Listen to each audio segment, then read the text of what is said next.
Hello, hi. അപ്പോൾ എല്ലാവരും exam ഒക്കെ കഴിഞ്ഞിട്ട് സെറ്റായിട്ടിരിക്കുകയെന്നറിയാം. എല്ലാവരും അടിച്ചു പൊളിച്ച് ഇരിക്കാനുള്ള പ്ലാനാണെന്നും അറിയാം. അല്ലെങ്കിൽ എങ്ങനെയെങ്കിലുമൊക്കെ എഴുതി തീർത്ത് നല്ല അടിപൊളിയായിട്ട് ഇരിക്കുകയാണ്. ഇനി കുറച്ച് നാളത്തേക്ക് ഇതിനെക്കുറിച്ചൊന്നും ആലോചിക്കേണ്ടെന്ന് പറഞ്ഞിരിക്കുക എന്നുള്ള കാര്യം വളരെ നല്ലതായിട്ടറിയാം. അതുകൊണ്ട് നമ്മൾ ഇന്ന് വന്നിരിക്കുന്നത് ക്വസ്റ്റ്യൻ പേപ്പർ നിങ്ങൾക്ക് ഈ ബാക്കിൽ കാണുന്ന പോലെ തന്നെ ക്വസ്റ്റ്യൻ പേപ്പർ ഡിസ്കഷനൊക്കെ ആയിട്ടാണ്. പക്ഷെ അത് ഒരിക്കലും ഡിസ്കഷൻ എന്ന് ഉദ്ദേശിക്കുന്നത് നിങ്ങളിനി എഴുതി വെച്ച സാധനം അല്ലെങ്കിൽ എഴുതി വെച്ചത് അയ്യോ ഇത് ഫുള്ള് തെറ്റായിരുന്നല്ലോ അല്ലെങ്കിൽ മിസ്റ്റേക്ക് പറ്റിയല്ലോ എന്നുള്ളത് ഓർത്ത് വിഷമിപ്പിക്കാനോ അല്ലെങ്കിൽ ടെൻഷൻ അടിപ്പിക്കാനോ ഒന്നുമല്ല. നമുക്ക് ഇത്രയേ ഉള്ളൂ ഉദ്ദേശം. നിങ്ങൾക്ക് മാർച്ചിൽ നമ്മുടെ പബ്ലിക് എക്സാം വരുവാണ്. അതേപോലെ തന്നെ നിങ്ങൾക്ക് ഫെബ്രുവരിയിലായിരിക്കും നിങ്ങളുടെ മോഡൽ എക്സാമും വരുന്നത്. സോ അതിനു മുന്നേ നമുക്ക് ഈ പ്രാവശ്യം വന്ന എന്തൊക്കെ മിസ്റ്റേക്സ് ആണോ വന്നിട്ടുള്ളത്, അല്ലെങ്കിൽ എന്തൊക്കെ എവിടെയൊക്കെയാണ് ഏതൊക്കെ ഏരിയാസ് ആണ് നിങ്ങൾക്ക് തെറ്റ് പറ്റിയിട്ടുള്ളത്, ഇനി ഏതൊക്കെ ഏരിയാസ് ഇമ്പ്രൂവ് ചെയ്യണം എന്നറിയാൻ വേണ്ടി നമ്മളൊരു വീഡിയോ ചെയ്യുവാണ്. ഓക്കെ, അപ്പോൾ അത് എങ്ങനെ അറിയണം എന്നുണ്ടെങ്കിൽ നമുക്ക് ഈ പറഞ്ഞ പോലെ ക്വസ്റ്റ്യൻ പേപ്പർ ഡിസ്കഷൻ കിട്ടിയിട്ടും അല്ലെങ്കിൽ ക്വസ്റ്റ്യൻ പേപ്പർ ഡിസ്കസ് ചെയ്താലേ നമുക്ക് പറ്റത്തുള്ളൂ. ഇനിയിപ്പോൾ നിങ്ങൾ പറഞ്ഞ പോലെ നെക്സ്റ്റ് ഇയർ ആയിട്ടും നിങ്ങൾക്ക് ഇതിൻ്റെ ആൻസർ ഷീറ്റ് കറക്റ്റ് ചെയ്തൊക്കെ കിട്ടുമായിരിക്കും. അപ്പോൾ നമ്മൾ ചെയ്യാമെന്നും പറഞ്ഞ് ആലോചിച്ചുകൊണ്ടിരുന്നുള്ള കുഴപ്പമെന്ന് പറഞ്ഞാൽ അടുത്ത ഇനി നിങ്ങൾക്ക് മോഡൽ എക്സാമിന് മുന്നേ ഉടനെ ഇനി 2 ചാപ്റ്റേഴ്സും കൂടെ ഉണ്ട് അക്കൗണ്ടൻസി. അപ്പോൾ അത് മെയിൻ ഇമ്പോർട്ടൻ്റ് ആയിട്ടുള്ള 2 ചാപ്റ്റേഴ്സാണ്. അപ്പോൾ അത് ഫോക്കസ് ചെയ്യുമോ അതോ ഇതിൻ്റെ ഇന്ന് ഡിസ്കസ് ചെയ്തുകൊണ്ടിരിക്കുമോ ടൈം പോവും. അതുകൊണ്ട് അതിലോട്ട് നിങ്ങൾക്ക് ക്വസ്റ്റ്യൻ ആൻസറൊക്കെ ഷീറ്റ് കിട്ടിയതിന് ശേഷം നമുക്ക് ഡിസ്കസ് ചെയ്യാമെന്ന് പറഞ്ഞാൽ ബുദ്ധിമുട്ടാണ്. അതുകൊണ്ടാണ് നമ്മൾ കുറച്ച് നേരത്തെ ഈ പറഞ്ഞ പോലെ ക്വസ്റ്റ്യൻ പേപ്പർ ഡിസ്കഷൻ എന്നുള്ള രീതിയിൽ ഇട്ടേക്കുന്നത്. അത് നിങ്ങളുടെ മാർക്ക് തെറ്റ് പറ്റി പോയല്ലോ മിസ്റ്റേക്ക് ആയാലോ ടെൻഷൻ അടിപ്പിക്കാനൊന്നുമല്ല. ഞാൻ ഉൾപ്പെടെയുള്ള ആൾ എക്സാം കഴിഞ്ഞാൽ അപ്പോഴേ ക്വസ്റ്റ്യൻ പേപ്പർ മാറ്റി വെക്കുക. പിന്നെ ഡിസ്കഷൻ കാര്യങ്ങളൊക്കെ പോയാൽ ചിലപ്പോൾ ഒരു 0 ഇട്ട് കാണത്തില്ലായിരിക്കും, ചിലപ്പം എനിക്ക് കിട്ടിയത് 10 എന്നുള്ള ഉത്തരവായിരിക്കാം, ചിലപ്പോൾ അത് ഏതെങ്കിലും 2000 അല്ലെങ്കിൽ 3750 എന്നുള്ള ഉത്തരവായിരിക്കും വരുന്നത്. അങ്ങനെ മൊത്തത്തിൽ ഡിസ്കഷനും കാര്യം വരുമ്പോൾ ആകെ കഴിഞ്ഞു. അപ്പോൾ അതൊന്നും നമുക്ക് വേണ്ട. നമ്മളെവിടെ ഉദ്ദേശിക്കുന്നത് ഇത്രയേ ഉള്ളൂ, നിങ്ങളുടെ മെയിൻ എക്സാമിന് നമുക്ക് എന്തൊക്കെ ഏരിയാസിൽ നിങ്ങൾക്ക് ഇമ്പ്രൂവ് ചെയ്യണം, ഏതൊക്കെയാണ് നിങ്ങൾക്ക് ഡിഫിക്കൽട്ടായിട്ട് തോന്നിയിട്ടുള്ളത് എന്ന് മനസ്സിലാക്കാമെന്നുള്ളതേ ഉള്ളൂ. ഓക്കെ, സോ ക്രിസ്മസ് വെക്കേഷൻ കാര്യങ്ങളൊക്കെ അടിച്ചു പൊളിച്ചു സെറ്റായിക്കോ, ഒരു കുഴപ്പമില്ല. അതിന് ശേഷം ഞാൻ ഈ പറഞ്ഞ പോലെ ജസ്റ്റ് ഒന്ന് എടുത്ത് നോക്കിയിട്ട് ഓക്കെ ഒന്ന് മനസ്സിലാക്കി വെക്കാൻ വേണ്ടിയാണ്. ഓക്കെ, അപ്പോൾ കൂടുതൽ ദീർഘിപ്പിച്ച് ബോറടിപ്പിച്ച് കുളവാക്കുന്നില്ല. നമ്മൾ ഡയറക്റ്റായിട്ട് നമ്മുടെ ക്വസ്റ്റ്യൻ പേപ്പർ ഡിസ്കഷനിലോട്ട് പോവാണ്. അപ്പോൾ അതിൽ പോകുന്നതിന് മുന്നേ തന്നെ ആദ്യമേ ഞാൻ പറയട്ടെ, നിങ്ങൾ എഴുതി വെച്ചത് എല്ലാം മാറ്റി വെച്ചോ, കുഴപ്പമില്ല. എന്തെങ്കിലും മിസ്റ്റേക്ക് കാര്യങ്ങളൊക്കെ വന്നിട്ടുണ്ടെങ്കിൽ ഒന്നും ടെൻഷൻ അടിക്കേണ്ട, ഒരു പേടിയും വേണ്ട. അതൊക്കെ അതിൻ്റെ ഭാഗമാണ്, അതൊക്കെ പോട്ടെ. നമുക്ക് ഫ്രഷായിട്ട് എന്തൊക്കെ ഇനി നോക്കണം എന്നുള്ളതാണ് നമ്മൾ മെയിനായിട്ട് ഫോക്കസ് ചെയ്യാൻ പോകുന്നത്. അപ്പം ഈ പ്രാവശ്യത്തെ ക്വസ്റ്റ്യൻ പേപ്പർ നമ്മളൊന്ന് അനലൈസ് ചെയ്ത് കഴിഞ്ഞാൽ നിങ്ങൾക്ക് മനസ്സിലാവും. നോർമലി 1 മാർക്കിൻ്റെയൊക്കെ 2022-ലെയും 2023-ലെയും ക്വസ്റ്റ്യൻസ് ഒക്കെ എടുത്ത് നോക്കുമ്പോൾ 1 മാർക്കിൻ്റെ ക്വസ്റ്റ്യൻസ് ഒക്കെ വളരെ സിമ്പിളാണ്, വളരെ ഡയറക്റ്റാണ്. പക്ഷേ ഈ പ്രാവശ്യത്തെ 1 മാർക്ക് ക്വസ്റ്റ്യൻസ് ഇത്തിരി ഒന്ന് പാടാണെന്ന് ഞാൻ പറയില്ല, പക്ഷെ ഇൻഡയറക്റ്റ് ആയിട്ടാണ് ചോദിച്ചേക്കുന്നത്. അതേപോലെ നമുക്ക് ആ ഒരു ബേസിക് കോൺസെപ്റ്റ് മനസ്സിലായാൽ മാത്രമേ അതിൻ്റെ ഉത്തരം ചെയ്യാൻ പറ്റത്തുള്ളൂ. ഡയറക്റ്റ് ആയിട്ട് അങ്ങനെ ചോദിച്ചിട്ടില്ല 1 മാർക്കിൻ്റെ. ബാക്കിയല്ലേ ഈ പറഞ്ഞ പോലെ എല്ലാം ഏകദേശം നമ്മൾ ഡിസ്കസ് ചെയ്തിട്ടുള്ള ക്വസ്റ്റ്യൻസും കാര്യങ്ങളൊക്കെ തന്നെയാണ് ചോദിച്ചേക്കുന്നത്. വലിയ മാറ്റങ്ങളൊന്നും ഇമ്പോർട്ടൻ്റ് ആയിട്ടുള്ള ഏരിയാസ് എല്ലാം ഡിസ്കസ് ചെയ്തിട്ടുണ്ട്. പക്ഷെ 1 മാർക്കിൻ്റെ മാത്രമേ പറഞ്ഞ പോലെ ഇത്തിരി ഒന്ന് ഇൻഡയറക്റ്റ് ആയിട്ടുള്ള രീതിയിലാണ് ചോദിച്ചേക്കുന്നത്. അത് നമുക്ക് ഇപ്പോൾ എടുത്ത് നോക്കുമ്പോൾ അയ്യോ ഇതെന്താ ഇവരിങ്ങനെ ചോദിച്ചേക്കുന്നൊക്കെ തോന്നും.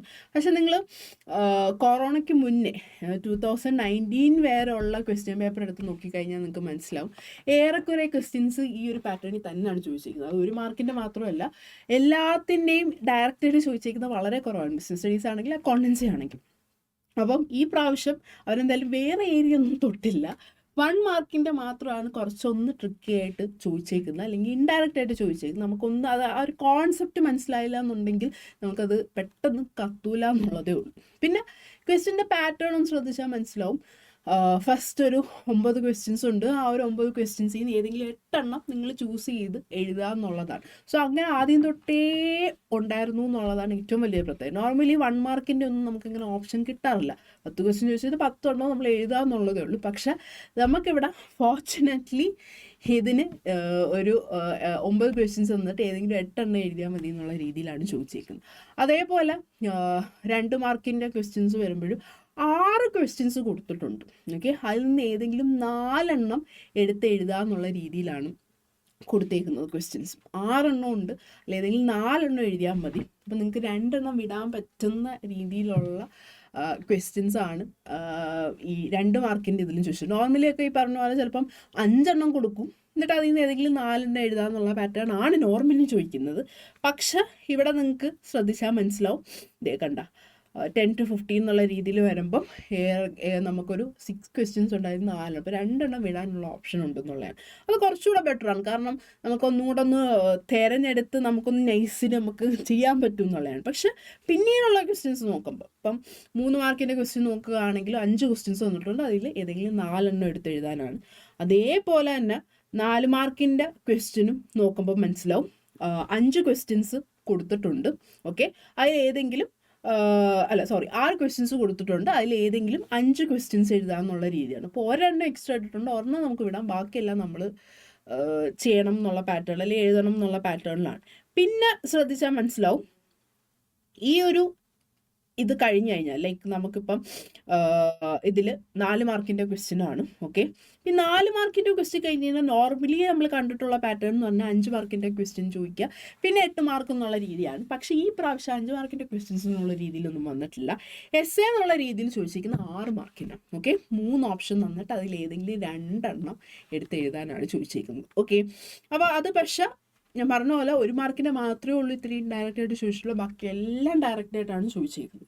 ആൻഡ് നമുക്ക് ഓരോ ചാപ്റ്റർ വൈസ് എന്നുള്ള രീതിയിൽ എടുത്ത് നോക്കുമ്പോൾ തന്നെ ഏറ്റവും കൂടുതൽ ചോദിച്ചിട്ടുള്ള ചാപ്റ്റർ ഞാനിതിന് മുന്നേ നിങ്ങളോട് പറഞ്ഞിട്ടുള്ളതാണ്, എസ് എ ആയിട്ടോ അല്ലെങ്കിൽ 1 മാർക്ക് 2 മാർക്ക് എന്നുള്ള രീതിയിലൊക്കെ പറഞ്ഞ് ഏറ്റവും കൂടുതൽ ചോദിച്ചിട്ടുള്ള ചാപ്റ്റർ 4 ആയ റെക്കോർഡിംഗ് ഓഫ് ട്രാൻസാക്ഷൻസ് 2 എന്ന് പറയുന്ന ചാപ്റ്റർ തന്നെയാണ്. അത് ഏറ്റവും ഇമ്പോർട്ടൻ്റ് ആണ്, കാരണം നിങ്ങൾക്ക് തന്നെ നോക്കിയാൽ മനസ്സിലാവേണ്ടത് കുറേ കാര്യങ്ങളുണ്ട്. Double column cash book, petty cash book, പിന്നെ അതേപോലെ സബ്സിഡി ബുക്സ് വേറെ കുറേ, അതെന്തായാലും ഡെഫിനറ്റ്ലി അതിൽ നിന്നായിരിക്കും ഏറ്റവും കൂടുതൽ. ആൻഡ് ചോദിച്ചിട്ടുള്ള 19 മാർക്കിനാണ് നമുക്ക് ആ ഒരു ചാപ്റ്ററിൽ നിന്ന് മാത്രം നിങ്ങൾക്ക് ക്വസ്റ്റ്യൻസ് ചോദിച്ചിട്ടുള്ളത്. ഓക്കെ, അപ്പോൾ അത് വളരെ ഇമ്പോർട്ടൻ്റ് ആണ്. ഈ പറഞ്ഞ പോലെ മെയിൻ എക്സാമിനാണെങ്കിലും ചിലപ്പോൾ ഇത്രയും എന്നുള്ള രീതിയിൽ കാണില്ല നമുക്ക്, കാരണം ഓൾറെഡി ഇനി വേറെ 2 ചാപ്റ്റേഴ്സും കൂടെ പഠിക്കാനുണ്ട്. പക്ഷെ അല്ലാതെ നോക്കിക്കഴിഞ്ഞാൽ ഇത് ഇമ്പോർട്ടൻ്റ് ആണ്. ഇപ്രാവശ്യവും ചോദിച്ചിട്ടുള്ളത് 19 മാർക്കിന് ആ ചാപ്റ്ററിൽ നിന്നാണ് ചോദിച്ചിരിക്കുന്നത്. ഓക്കെ, പിന്നെ ചോദിച്ചിട്ടുള്ള ഏറ്റവും കൂടുതൽ ചോദിച്ചിട്ടുള്ളതെന്ന് പറഞ്ഞാൽ 3ാമത്തെ ചാപ്റ്ററും 6ാമത്തെ ചാപ്റ്ററുമാണ്. ഓക്കെ, 3ാമത്തെ ചാപ്റ്റർ എന്ന് പറയുമ്പോൾ റെക്കോർഡിംഗ് ഓഫ് ട്രാൻസാക്ഷൻസ് 1ഉം 6ാമത്തെ ചാപ്റ്റർ എന്ന് പറയുമ്പോൾ trial balance and rectification of errors. Okay, അതെന്ന് ചോദിച്ചിട്ട് 2 ചാപ്റ്റേഴ്സിനും 11 മാർക്ക് എന്നുള്ള രീതിയിലാണ് ചോദിച്ചിരിക്കുന്നത്. ഓക്കെ, 2 ചാപ്റ്റേഴ്സിനും 11 മാർക്ക് എന്നുള്ള രീതിയിൽ ചോദിച്ചിട്ടുണ്ട്.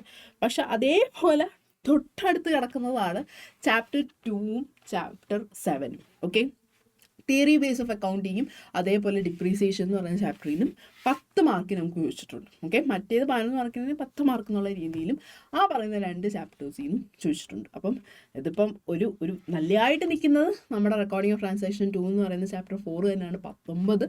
അതേപോലെ എൻ്റെ തൊട്ടടുത്ത് കുറച്ച് ഇതായിട്ട് നിൽക്കുന്നതാണ് ചാപ്റ്റർ 3ഉം ചാപ്റ്റർ 6ഉം. ഓക്കെ, 11 മാർക്കിന് ചോദിച്ചിട്ടുണ്ട്.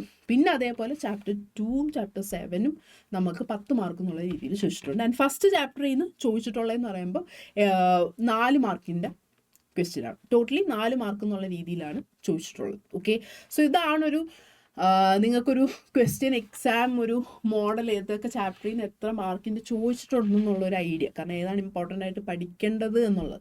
അത് ഇമ്പോർട്ടൻ്റ് ആയിട്ട് പഠിക്കണം എന്ന് ഞാൻ പറയുമ്പോൾ ഫസ്റ്റ് ചാപ്റ്ററിൽ നിന്ന് 4 മാർക്കേ ചോദിച്ചിട്ടുള്ളൂ, അത് കുഴപ്പമില്ലാതെ എങ്ങനെ നമുക്ക് പറ്റില്ല. കാരണം ഫസ്റ്റ് ചാപ്റ്റർ വൃത്തിയായിട്ട് പഠിച്ചാൽ മാത്രമേ സെക്കൻഡ് ചാപ്റ്ററിലോട്ട് കിടക്കുമ്പോൾ ഇതൊക്കെ എന്താണെന്നുള്ളത് മനസ്സിലാവത്തുള്ളൂ. ആൻഡ് സെക്കൻഡ് ചാപ്റ്റർ വൃത്തിയായിട്ട് പഠിച്ചാൽ മാത്രമേ തേർഡ് ചാപ്റ്ററിലായിട്ട് ഇതെല്ലാം കണക്റ്റഡാണ്. ഓക്കെ, ബേസ് ഈ പറയുന്ന ആദ്യത്തെ 3 ചാപ്റ്റർ തന്നെയാണ്. ഓക്കെ, അപ്പം അതിൽ നിന്ന് ക്വസ്റ്റ്യൻസ് എന്നുള്ള രീതിയിൽ നിങ്ങൾക്ക് ചിലപ്പം കുറേ ക്വസ്റ്റ്യൻസ് ചിലപ്പം ബാക്കിയുള്ള ചാപ്റ്റേഴ്സുമായിട്ട് കമ്പയർ ചെയ്ത് നോക്കുമ്പോൾ കുറച്ചേ ചോദിച്ചിട്ടുള്ളൂ എൻ്റെ അർത്ഥം എന്ന് പറഞ്ഞു കഴിഞ്ഞാൽ അത് ഇമ്പോർട്ടൻ്റ് അല്ല എന്നല്ല, വളരെ ഇമ്പോർട്ടൻ്റ് ആണ്. കാരണം അത് ഇത്രയും പഠിച്ചാൽ മാത്രമേ ബാക്കിയുള്ളത് ചെയ്യാൻ നമുക്ക് എളുപ്പമായിട്ട് വരത്തുള്ളൂ. സോ ആദ്യത്തെ 3 ചാപ്റ്റർ വളരെ ഇമ്പോർട്ടൻ്റ് തന്നെയാണ്. വൃത്തിയായിട്ട് നമുക്ക് പഠിച്ചാൽ മാത്രമേ ബാക്കി നമുക്ക് ചെയ്യാൻ പറ്റത്തുള്ളൂ. ഓക്കെ, അപ്പം നമുക്ക് ഐശ്വര്യമായിട്ടും തുടങ്ങാം. എന്തൊക്കെയാണ് ഈ ക്വസ്റ്റ്യൻസ് ചോദിച്ചിട്ടുള്ളത്, അതിൻ്റെ ആൻസേഴ്സ് എന്തൊക്കെയാണ്, ഉത്തരം എന്തൊക്കെയാണെന്നുള്ളത് സിമ്പിളായിട്ടുള്ളത് ഞാൻ ജസ്റ്റ് ഉത്തരം മാത്രം കാണിച്ചേ പോകുന്നുള്ളൂ. പിന്നെ ഏതെങ്കിലും ടഫായിട്ടുള്ള ചില ഞാൻ പറഞ്ഞ പോലെ 1 മാർക്കിൻ്റെയൊക്കെ അത് എന്തുകൊണ്ടാണ് ഉത്തരം വന്നതെന്നുള്ളത് അറിയാം, ജസ്റ്റ് ഒന്ന് പറഞ്ഞു പോവാം. ഓക്കെ, അപ്പം നമ്മൾ തുടങ്ങാൻ പോവുകയാണ്. ഓക്കെ, ഇതായിരുന്നു നിങ്ങളുടെ ക്വസ്റ്റ്യൻ പേപ്പർ. നിങ്ങൾക്ക് വിസിബിൾ ആണല്ലോ അല്ലേ? ഓക്കെ. അപ്പോൾ ഇതിൻ്റെ അകത്ത് ഫസ്റ്റ് ഇൻസ്ട്രക്ഷനും കാര്യങ്ങളൊന്നും അതിലോട്ടൊന്നും കിടക്കണ്ടല്ലോ അല്ലേ? നമുക്ക് ഡയറക്റ്റ് ക്വസ്റ്റ്യൻസിലോട്ട് പോവാം. ഓക്കെ. കണ്ട് മടുത്ത കാര്യങ്ങളായിരിക്കും. ഞാൻ പറഞ്ഞ പോലെ തന്നെ 9 ക്വസ്റ്റ്യൻസ് വന്നിട്ടുണ്ട്. അതിൽ നിന്ന് 8 എണ്ണം സെലക്ട് ചെയ്യാന്നുള്ള രീതിയിലാണ് ചോദിച്ചേക്കുന്നത്. ഓക്കെ. അപ്പം നമുക്ക് ഇതെന്തൊക്കെയാണ് ഉത്തരമൊക്കെ അവിടെ നിൽക്കട്ടെ, നമുക്ക് നോക്കാം. ഓക്കെ. ഉത്തരം ഞാൻ അവിടെ ഷോർട്ടാക്കി ഇട്ടേക്കാം, നമുക്ക് ഉത്തരം പിന്നെ നോക്കിയാൽ മതി. ഓക്കെ. അപ്പം ഇവിടെ പറഞ്ഞേക്കുന്നതെന്ന് പറഞ്ഞാൽ ഫസ്റ്റ് തന്നെ ചാപ്റ്റർ 7 നമ്മൾ ടോട്ടലി 7 ചാപ്റ്റേഴ്സ് ഉണ്ട്. അതിൽ 7th ചാപ്റ്ററായ ഡിപ്രീസിയേഷൻ, പ്രൊവിഷൻസ് ആൻഡ് റിസർവ്സ് എന്നാണ് ഫസ്റ്റ് ക്വസ്റ്റ്യൻ ചോദിച്ചിരിക്കുന്നത്. Okay. Which of the following is not a feature of depreciation? ഡിപ്രീസിയേഷൻ്റെ ഫീച്ചർ ഏത് അല്ല എന്നുള്ളത്. അപ്പോൾ ആ നോട്ട് അവിടെ വളരെ ഇമ്പോർട്ടൻ്റ് ആണ്. ഓക്കെ. ആ നോട്ട് എന്നുള്ള ശ്രദ്ധിച്ചോളം. നമ്മൾ എടുത്ത് ചാടി which is not a feature, ആ നോട്ടൊന്നും കാണത്തില്ല. ലാസ്റ്റ് എടുത്ത് അടി നൈസിനങ്ങ് ഉള്ളത് വെച്ചിട്ട് എന്തെങ്കിലുമൊക്കെ ആവട്ടെ എന്നും വെച്ചിട്ട് ലാസ്റ്റ് ഫീച്ചർ ആയിരിക്കും ചോദിച്ചേക്കുന്നതെന്നും പറഞ്ഞ് എടുത്ത് എഴുതരുത്. ഓക്കെ. അപ്പം കൃത്യമായിട്ട് ആലോചിച്ചോണം. ഇവിടെ പറയുന്നത് എന്താണ്? നോട്ട് എ ഫീച്ചർ ഓഫ് ഡിപ്രീസിയേഷനാണ്. ഓക്കെ. നോട്ട് എ ഫീച്ചർ, ഡിപ്രീസിയേഷൻ്റെ ഫീച്ചർ അല്ലാത്ത ഏതെങ്കിലും ഒരെണ്ണം എഴുതാനാണ് പറഞ്ഞേക്കുന്നത്. ഓക്കെ. അപ്പോൾ അതിൽ കുറേ കൊടുത്തിട്ടുണ്ട്. ഡിപ്രീസിയേഷൻ ചാപ്റ്ററിൽ ഞാൻ പറഞ്ഞ പോലെ മെയിനായിട്ടും തിയറി കുറച്ച് കൂടുതലുള്ള ചാപ്റ്ററാണ്. ഓക്കെ. ബാക്കി എല്ലാത്തിനും തിയറി ഉണ്ടെങ്കിൽ പോലും അങ്ങനെയുള്ള ഇതില്ല. പക്ഷേ ഇതിൽ ഏറ്റവും കൂടുതൽ തിയറി ചോദിക്കാൻ ചാൻസ് ഉള്ളതുമാണ്. ഓക്കെ. ഡിപ്രീസിയേഷന് പ്രോബ്ലം ഉണ്ടെങ്കിൽ പോലും കുറേ തിയറി അതുമായിട്ട് ബന്ധപ്പെട്ടുണ്ട്. സോ അതിലെ മെയിൻ ഇമ്പോർട്ടൻ്റ് ആയിട്ടുള്ള ഒരു തിയറി തന്നെയാണ് അതിൻ്റെ ഫീച്ചേഴ്സ് എന്ന് പറഞ്ഞാൽ. ഓക്കെ. അപ്പോൾ നമുക്ക് നോക്കാം ഏതാണ് ഫീച്ചർ അല്ലാത്തതെന്നുള്ളത്. First, it reduces a book value fixed asset. Of course അതാണ് അതിൻ്റെ മെയിൻ ഫീച്ചർ. അല്ലെങ്കിൽ എന്താണ് ഡിപ്രീസിയേഷൻ ചോദിച്ചു കഴിഞ്ഞാൽ തന്നെ എൻ്റെ ഫസ്റ്റ് നമുക്ക് പറയാൻ പറ്റുന്നതാണ് ഫിക്സ്ഡ് അസറ്റിൻ്റെ ബുക്ക് വാല്യൂ കുറയ്ക്കും. ഓക്കെ. അപ്പോൾ അതുള്ളതാണ്. It's a continuous process. Of course നമ്മൾ കണ്ടിന്യൂസ് പ്രോസസ് ആണോ അറിയാമെന്നുള്ള കാണാതെ പിടിക്കേണ്ട കാര്യമൊന്നുമില്ല. നമ്മൾ മെഷീനറി അക്കൗണ്ട് പ്രിപ്പയർ ചെയ്യുമ്പോൾ ഡിപ്രീസിയേഷൻ ചാപ്റ്ററിൽ മെഷീനറി അക്കൗണ്ട് പ്രിപ്പയർ ചെയ്ത് പോകുമ്പോൾ നിങ്ങൾക്ക് തന്നെ മനസ്സിലാവും ഓരോ വർഷവും നമ്മളിങ്ങനെ ഓരോന്നും ചെയ്ത് പോവുകയാണ്. ഓക്കെ. ഓരോ വർഷവും നമ്മൾ ഓരോന്നിങ്ങനെ ചെയ്ത് പോകുന്നതായിട്ട് നമുക്ക് കാണാൻ പറ്റും. അപ്പോൾ അതെന്താണ്? കണ്ടിന്യൂസ് ആയിട്ടുള്ള പ്രോസസ്. എത്രത്തോളം ആ ഒരു മെഷീനറി അവിടെ ഉണ്ടോ അത്രയും കാലം എന്താണ് നമ്മളിത് ചെയ്തുകൊണ്ട്. അപ്പോൾ അത് കണ്ടിന്യൂസ് പ്രോസസ്സാണ്. അടുത്ത് നോക്കാം. It does not involve very cash outflow. Of course നമ്മളിതിനെ ഒരു എക്സ്പെൻസ് ആയിട്ടാണ് ട്രീറ്റ് ചെയ്യുന്നതെങ്കിൽ പോലും പൈസ പുറത്തോട്ട് നമുക്ക് കാണത്തക്കാണ രീതിയിൽ പോകുന്നുണ്ടോ? ഇല്ല. നമ്മളിപ്പം ഫോർ എക്സാമ്പിൾ പറയുകയാണെങ്കിൽ ഈ ഒരു മൊബൈൽ. ഓക്കെ. ഞാൻ ഇതൊരു 25,000 26,000 രൂപ കൊടുത്ത് വാങ്ങിച്ച മൊബൈലാണ്. ഓക്കെ. ഇപ്പോൾ ഒരു 5 വർഷത്തിന് ശേഷം എനിക്കിത് 2,000 രൂപ എങ്ങാനും കിട്ടി എന്നുള്ള രീതിയിൽ പറയാമല്ലേ. അപ്പോൾ ബാക്കി പൈസ ഇതിൻ്റെ അവിടെ പോയി എന്ന് പറഞ്ഞാൽ എനിക്ക് കാണിക്കാനൊന്നുമില്ല, പക്ഷെ അത് പോയിട്ടുണ്ട് എന്നുള്ളത്. അപ്പോൾ അതാണ് ഇതൊരു എന്താ പറയുക ക്യാഷ് ഔട്ട് ഫ്ലോ എന്നുള്ള രീതിയിൽ പുറത്തോട്ട് ക്യാഷ് ഫ്ലോ എന്ന സംഭവം കാര്യങ്ങളൊന്നുമില്ല, പക്ഷെ അതൊരു എക്സ്പെൻസാണ്. ഓക്കെ. പിന്നെ അടുത്തത് വരുന്നതാണ് it is applicable to all types of asset. ഇതിൽ ഏറ്റവും വലിയൊരു കോമഡി എന്താണെന്ന് വെച്ച് കഴിഞ്ഞാൽ ഫസ്റ്റ് ഇതിൻ്റെ അകത്ത് ഫീച്ചറായിട്ട് കൊടുത്തേക്കുന്നത് തന്നെ എന്താണ്? Reduces book value fixed asset. അത് വന്നാൽ കഴിഞ്ഞാൽ തന്നെ നമുക്ക് ആലോചിക്കാൻ ലാസ്റ്റ് ഒന്നും ഇവിടെ വരില്ല. കാരണം അവിടെ എടുത്തു പറഞ്ഞിട്ടുണ്ട് ഫിക്സ്ഡ് അസറ്റിൻ്റെ ബുക്ക് വാല്യൂ കുറയ്ക്കുന്നതാണെന്നുള്ളത്. ഓക്കെ. ബാക്കിയുള്ള അസറ്റ്, ഇൻടാഞ്ചിബിൾ അസറ്റ്, അതിനൊക്കെ നമ്മൾ ഡിപ്രീസിയേഷൻ എന്നുള്ള രീതിയിലാണോ ചെയ്യുന്നത്? അല്ല. സിമ്പിൾ. ഓക്കെ. അപ്പം ഇവിടുത്തെ നമ്മുടെ ആൻസർ വരുന്നതെന്ന് പറഞ്ഞാൽ it is applicable to all types of assets. Okay. അതാണ് നമ്മുടെ ഉത്തരം വരുന്നത്. കാരണം അല്ല അമോർട്ടൈസേഷൻ ആൻഡ് ഇൻടാഞ്ചിബിൾ അസറ്റിൻ്റെ വാല്യൂ കുറയുന്നതിന് നമ്മൾ അമോർട്ടൈസേഷൻ എന്നാണ് പറയുന്നത്. ഇനി കോള്, മൈന് ഇതിൻ്റെയൊക്കെ വാല്യൂ കുറയുന്നതിന് നമ്മൾ എന്താണ് പറയുന്നത്? ഡിപ്ലീഷൻ എന്നാണ് പറയുന്നത്. അപ്പോൾ ഇതെല്ലാ അസറ്റിനും ആപ്ലിക്കബിൾ ആണോ? അല്ല. ഫിക്സ്ഡ് അസറ്റിന് മാത്രമാണ് ആപ്ലിക്കബിൾ. ഓക്കെ. അടുത്ത ക്വസ്റ്റ്യൻ നോക്കാം. Assets purchase R recorded in purchase book. This is an example of. Okay.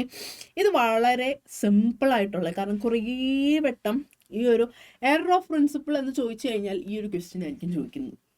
Okay. അതിൻ്റെ അകത്ത് ഇവരിപ്പോൾ ഒരു തിയറി പോലെ ഇങ്ങനെ കൊടുത്തേക്കുന്നത് കൂടുതൽ എക്സാമ്പിളായിരിക്കും ചോദിക്കുന്നത്. ഓക്കെ. ഇപ്പോൾ ഫോർ എക്സാമ്പിൾ മെഷീനറി വാങ്ങിച്ചിട്ട് നമ്മളത് പർച്ചേസ് ബുക്കിൽ റെക്കോർഡ് ചെയ്തു. ഇത് ഏത് ടൈപ്പ് ഓഫ് മിസ്റ്റേക്ക്, ഇങ്ങനെയാണ് പൊതുവേ ചോദിക്കുന്നത്. അപ്പോൾ ഇവിടെ അവർ ഇത്തിരി മാറ്റി തിയറി എന്നുള്ള രീതിയിൽ ചോദിച്ചിട്ടുണ്ട്. അസറ്റ് എന്നുള്ള സ്പെസിഫിക്കലി എടുത്ത് പറഞ്ഞിട്ടുണ്ട്. പർച്ചേസ് ചെയ്തത് പർച്ചേസ് ബുക്കിൽ റെക്കോർഡ് ചെയ്ത് ഏത് ടൈപ്പ്. അത് എന്തിൻ്റെ വയലേഷനാണ്? ആക്ച്വലി എറർ ഓഫ് പ്രിൻസിപ്പിളാണ്. ഓക്കെ. ഇത് ഈ ഒരു എക്സാമ്പിൾ തന്നെ എറർ ഓഫ് പ്രിൻസിപ്പിളിന് കുറേ എക്സാമ്പിൾസ് ഉണ്ടെങ്കിൽ പോലും ഈ ഒരു എക്സാമ്പിൾ മാത്രമാണ് കുറേ വട്ടം ചോദിച്ചിട്ടുള്ളൂ. ഓക്കെ. അടുത്ത് നോക്കാം. Trial balance is prepared to check. Okay.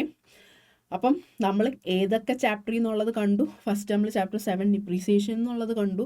പിന്നെ കണ്ടത് chapter 6 trial balance and rectification of errors അല്ലെ, എറേഴ്സിലെ പോർഷൻസിൽ നിന്ന് കണ്ടു. വീണ്ടും ചാപ്റ്റർ 6 നിന്നാണ് ചോദിച്ചിരിക്കുന്നത് trial balance is prepared to check. Okay, അത് നമ്മൾ ഏറ്റവും കൂടുതൽ അതിൻ്റെ ഫീച്ചേഴ്സ് ഒബ്ജക്റ്റീവ്സ് എന്നുള്ള രീതിയിൽ കണ്ടിട്ടുള്ളതാണ്. എന്താണ്? The arithmetical accuracy of ledger accounts.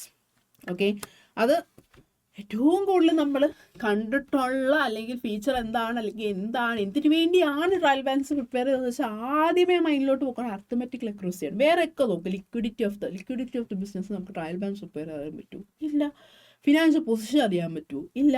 Profit ആണോ ലോസ് ആണോ എന്നുള്ളത് നമുക്ക് അറിയാൻ പറ്റൂ ഇല്ല. നിങ്ങളതിന് പ്രിപ്പയർ ചെയ്യുമ്പോൾ നിങ്ങൾക്ക് മനസ്സിലാവും ഡെബിറ്റ് ക്രെഡിറ്റ് ഇത് രണ്ടും ഈക്വൽ ആവണം. ഈക്വലായി കഴിഞ്ഞാൽ അത് സെറ്റ് ആണെന്നുള്ളതാണ്. അതിലെന്തെങ്കിലും മിസ്റ്റേക്ക് വന്നിട്ടില്ല, കറക്റ്റ് ആണെന്നുള്ള രീതിയിൽ അഫക്റ്റ് ചെയ്യാത്തത് കൊണ്ട് അഫക്റ്റ് ചെയ്യുന്നുണ്ടത് വേറെ കാര്യം. പക്ഷെ ഈ പറഞ്ഞ പോലെ രണ്ടും ഈക്വലായിട്ട് ഇരിക്കണം. ഈക്വലായി കഴിഞ്ഞാൽ നമുക്ക് അർത്തമെറ്റിക്കൽ അക്യുറസി ചെക്ക് ചെയ്യാമെന്നുള്ളതാണ്. ഓക്കെ, അടുത്ത് നോക്കാം. ഓക്കെ, അടുത്തതാണ് ചാപ്റ്റർ 4 എന്നുള്ള ക്വസ്റ്റ്യൻ ആണ്. Okay, chapter 4 recording of transactions 2 എന്ന് പറയുന്ന ചാപ്റ്ററിൽ നിന്നുള്ള സബ്സിഡറി ബുക്സുമായിട്ട് ബന്ധപ്പെട്ട് വരുന്ന ക്വസ്റ്റ്യൻ ആണിത്. ഓക്കെ, നമുക്ക് നോക്കാം.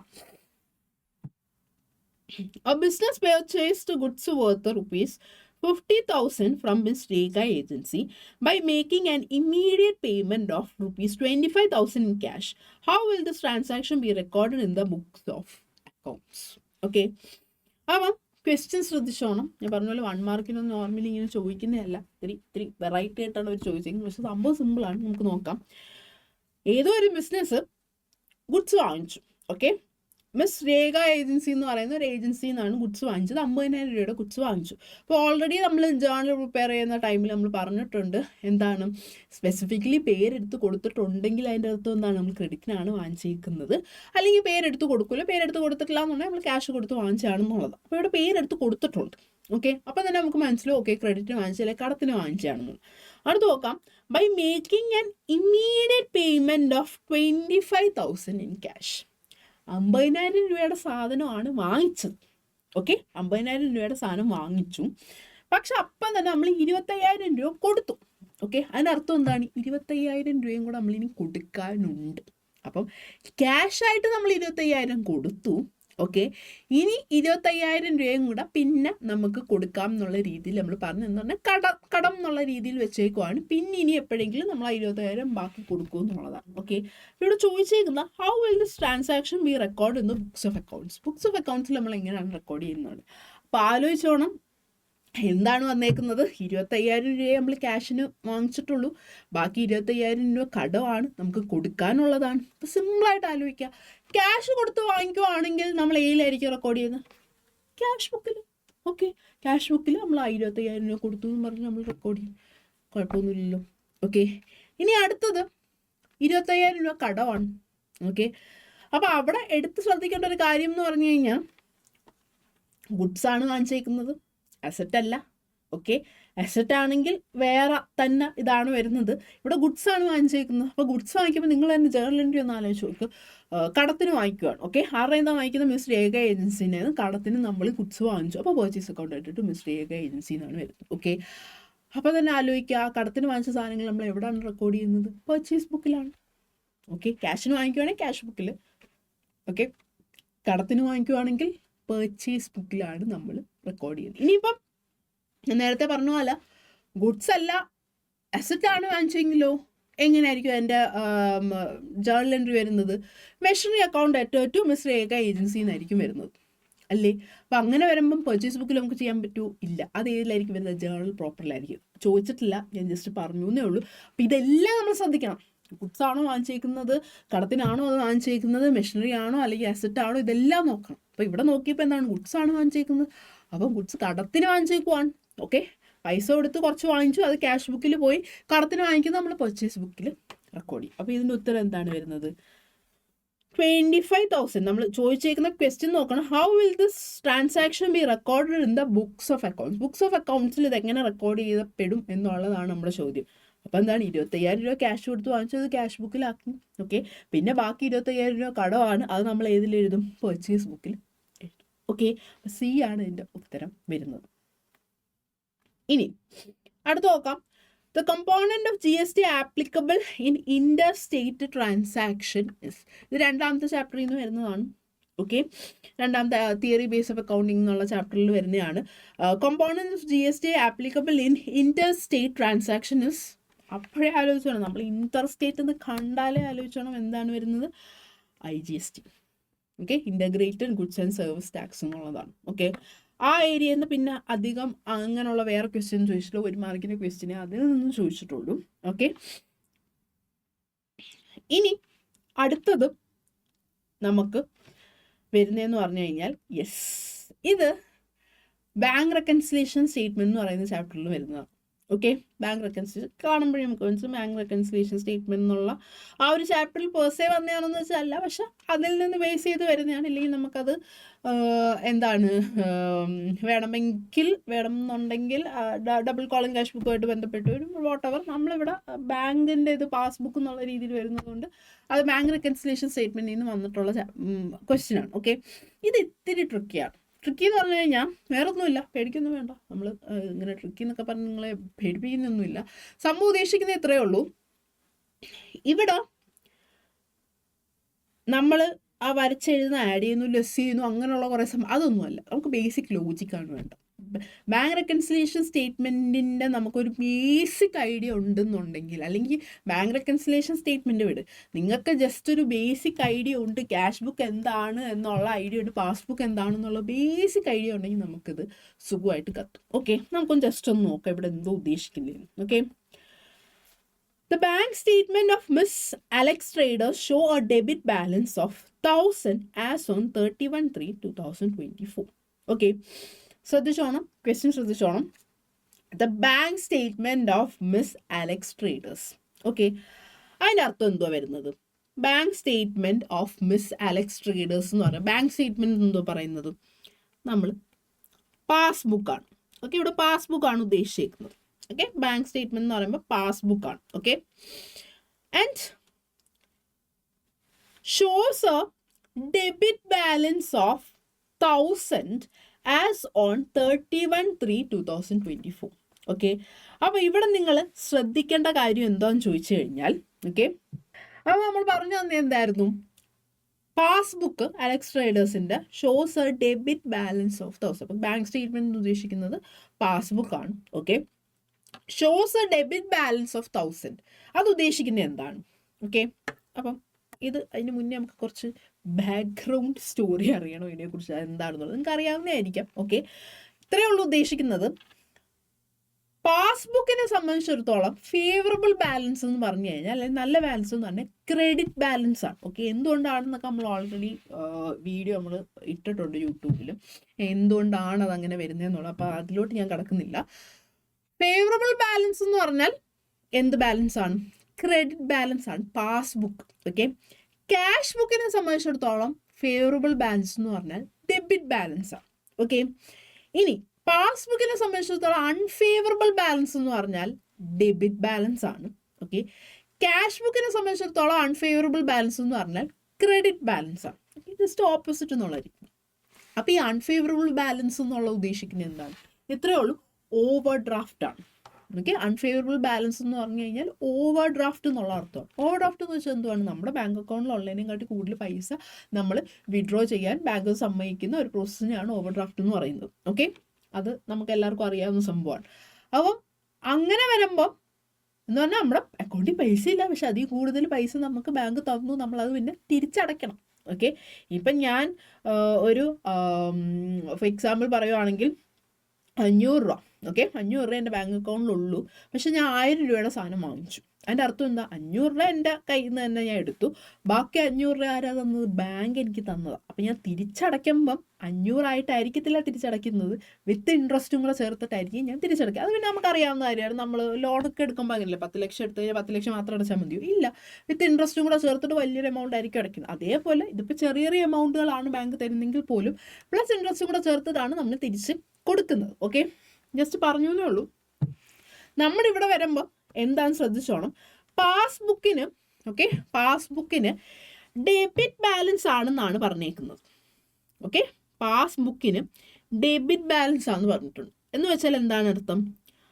അൺഫേവറബിൾ ആയിട്ടുള്ള ബാലൻസ് ആണ്. അതിൻ്റെ അർത്ഥം ഓവർ ഡ്രാഫ്റ്റ് ആണ്. ഓക്കെ, 1000 രൂപ ഓവർ ഡ്രാഫ്റ്റ് എക്സ്ട്രാ ഉണ്ടെന്ന്. അതവിടെ നിൽക്കട്ടെ, എക്സ്പ്ലെയിൻ ചെയ്ത് തരാം. അടുത്തത് നോക്കണേ. Bank charges charged by bank ₹1,500 as on 31st March 2024 were not recorded in cash book. Okay, ആ were not recorded in cash book അവിടെ നിൽക്കട്ടെ.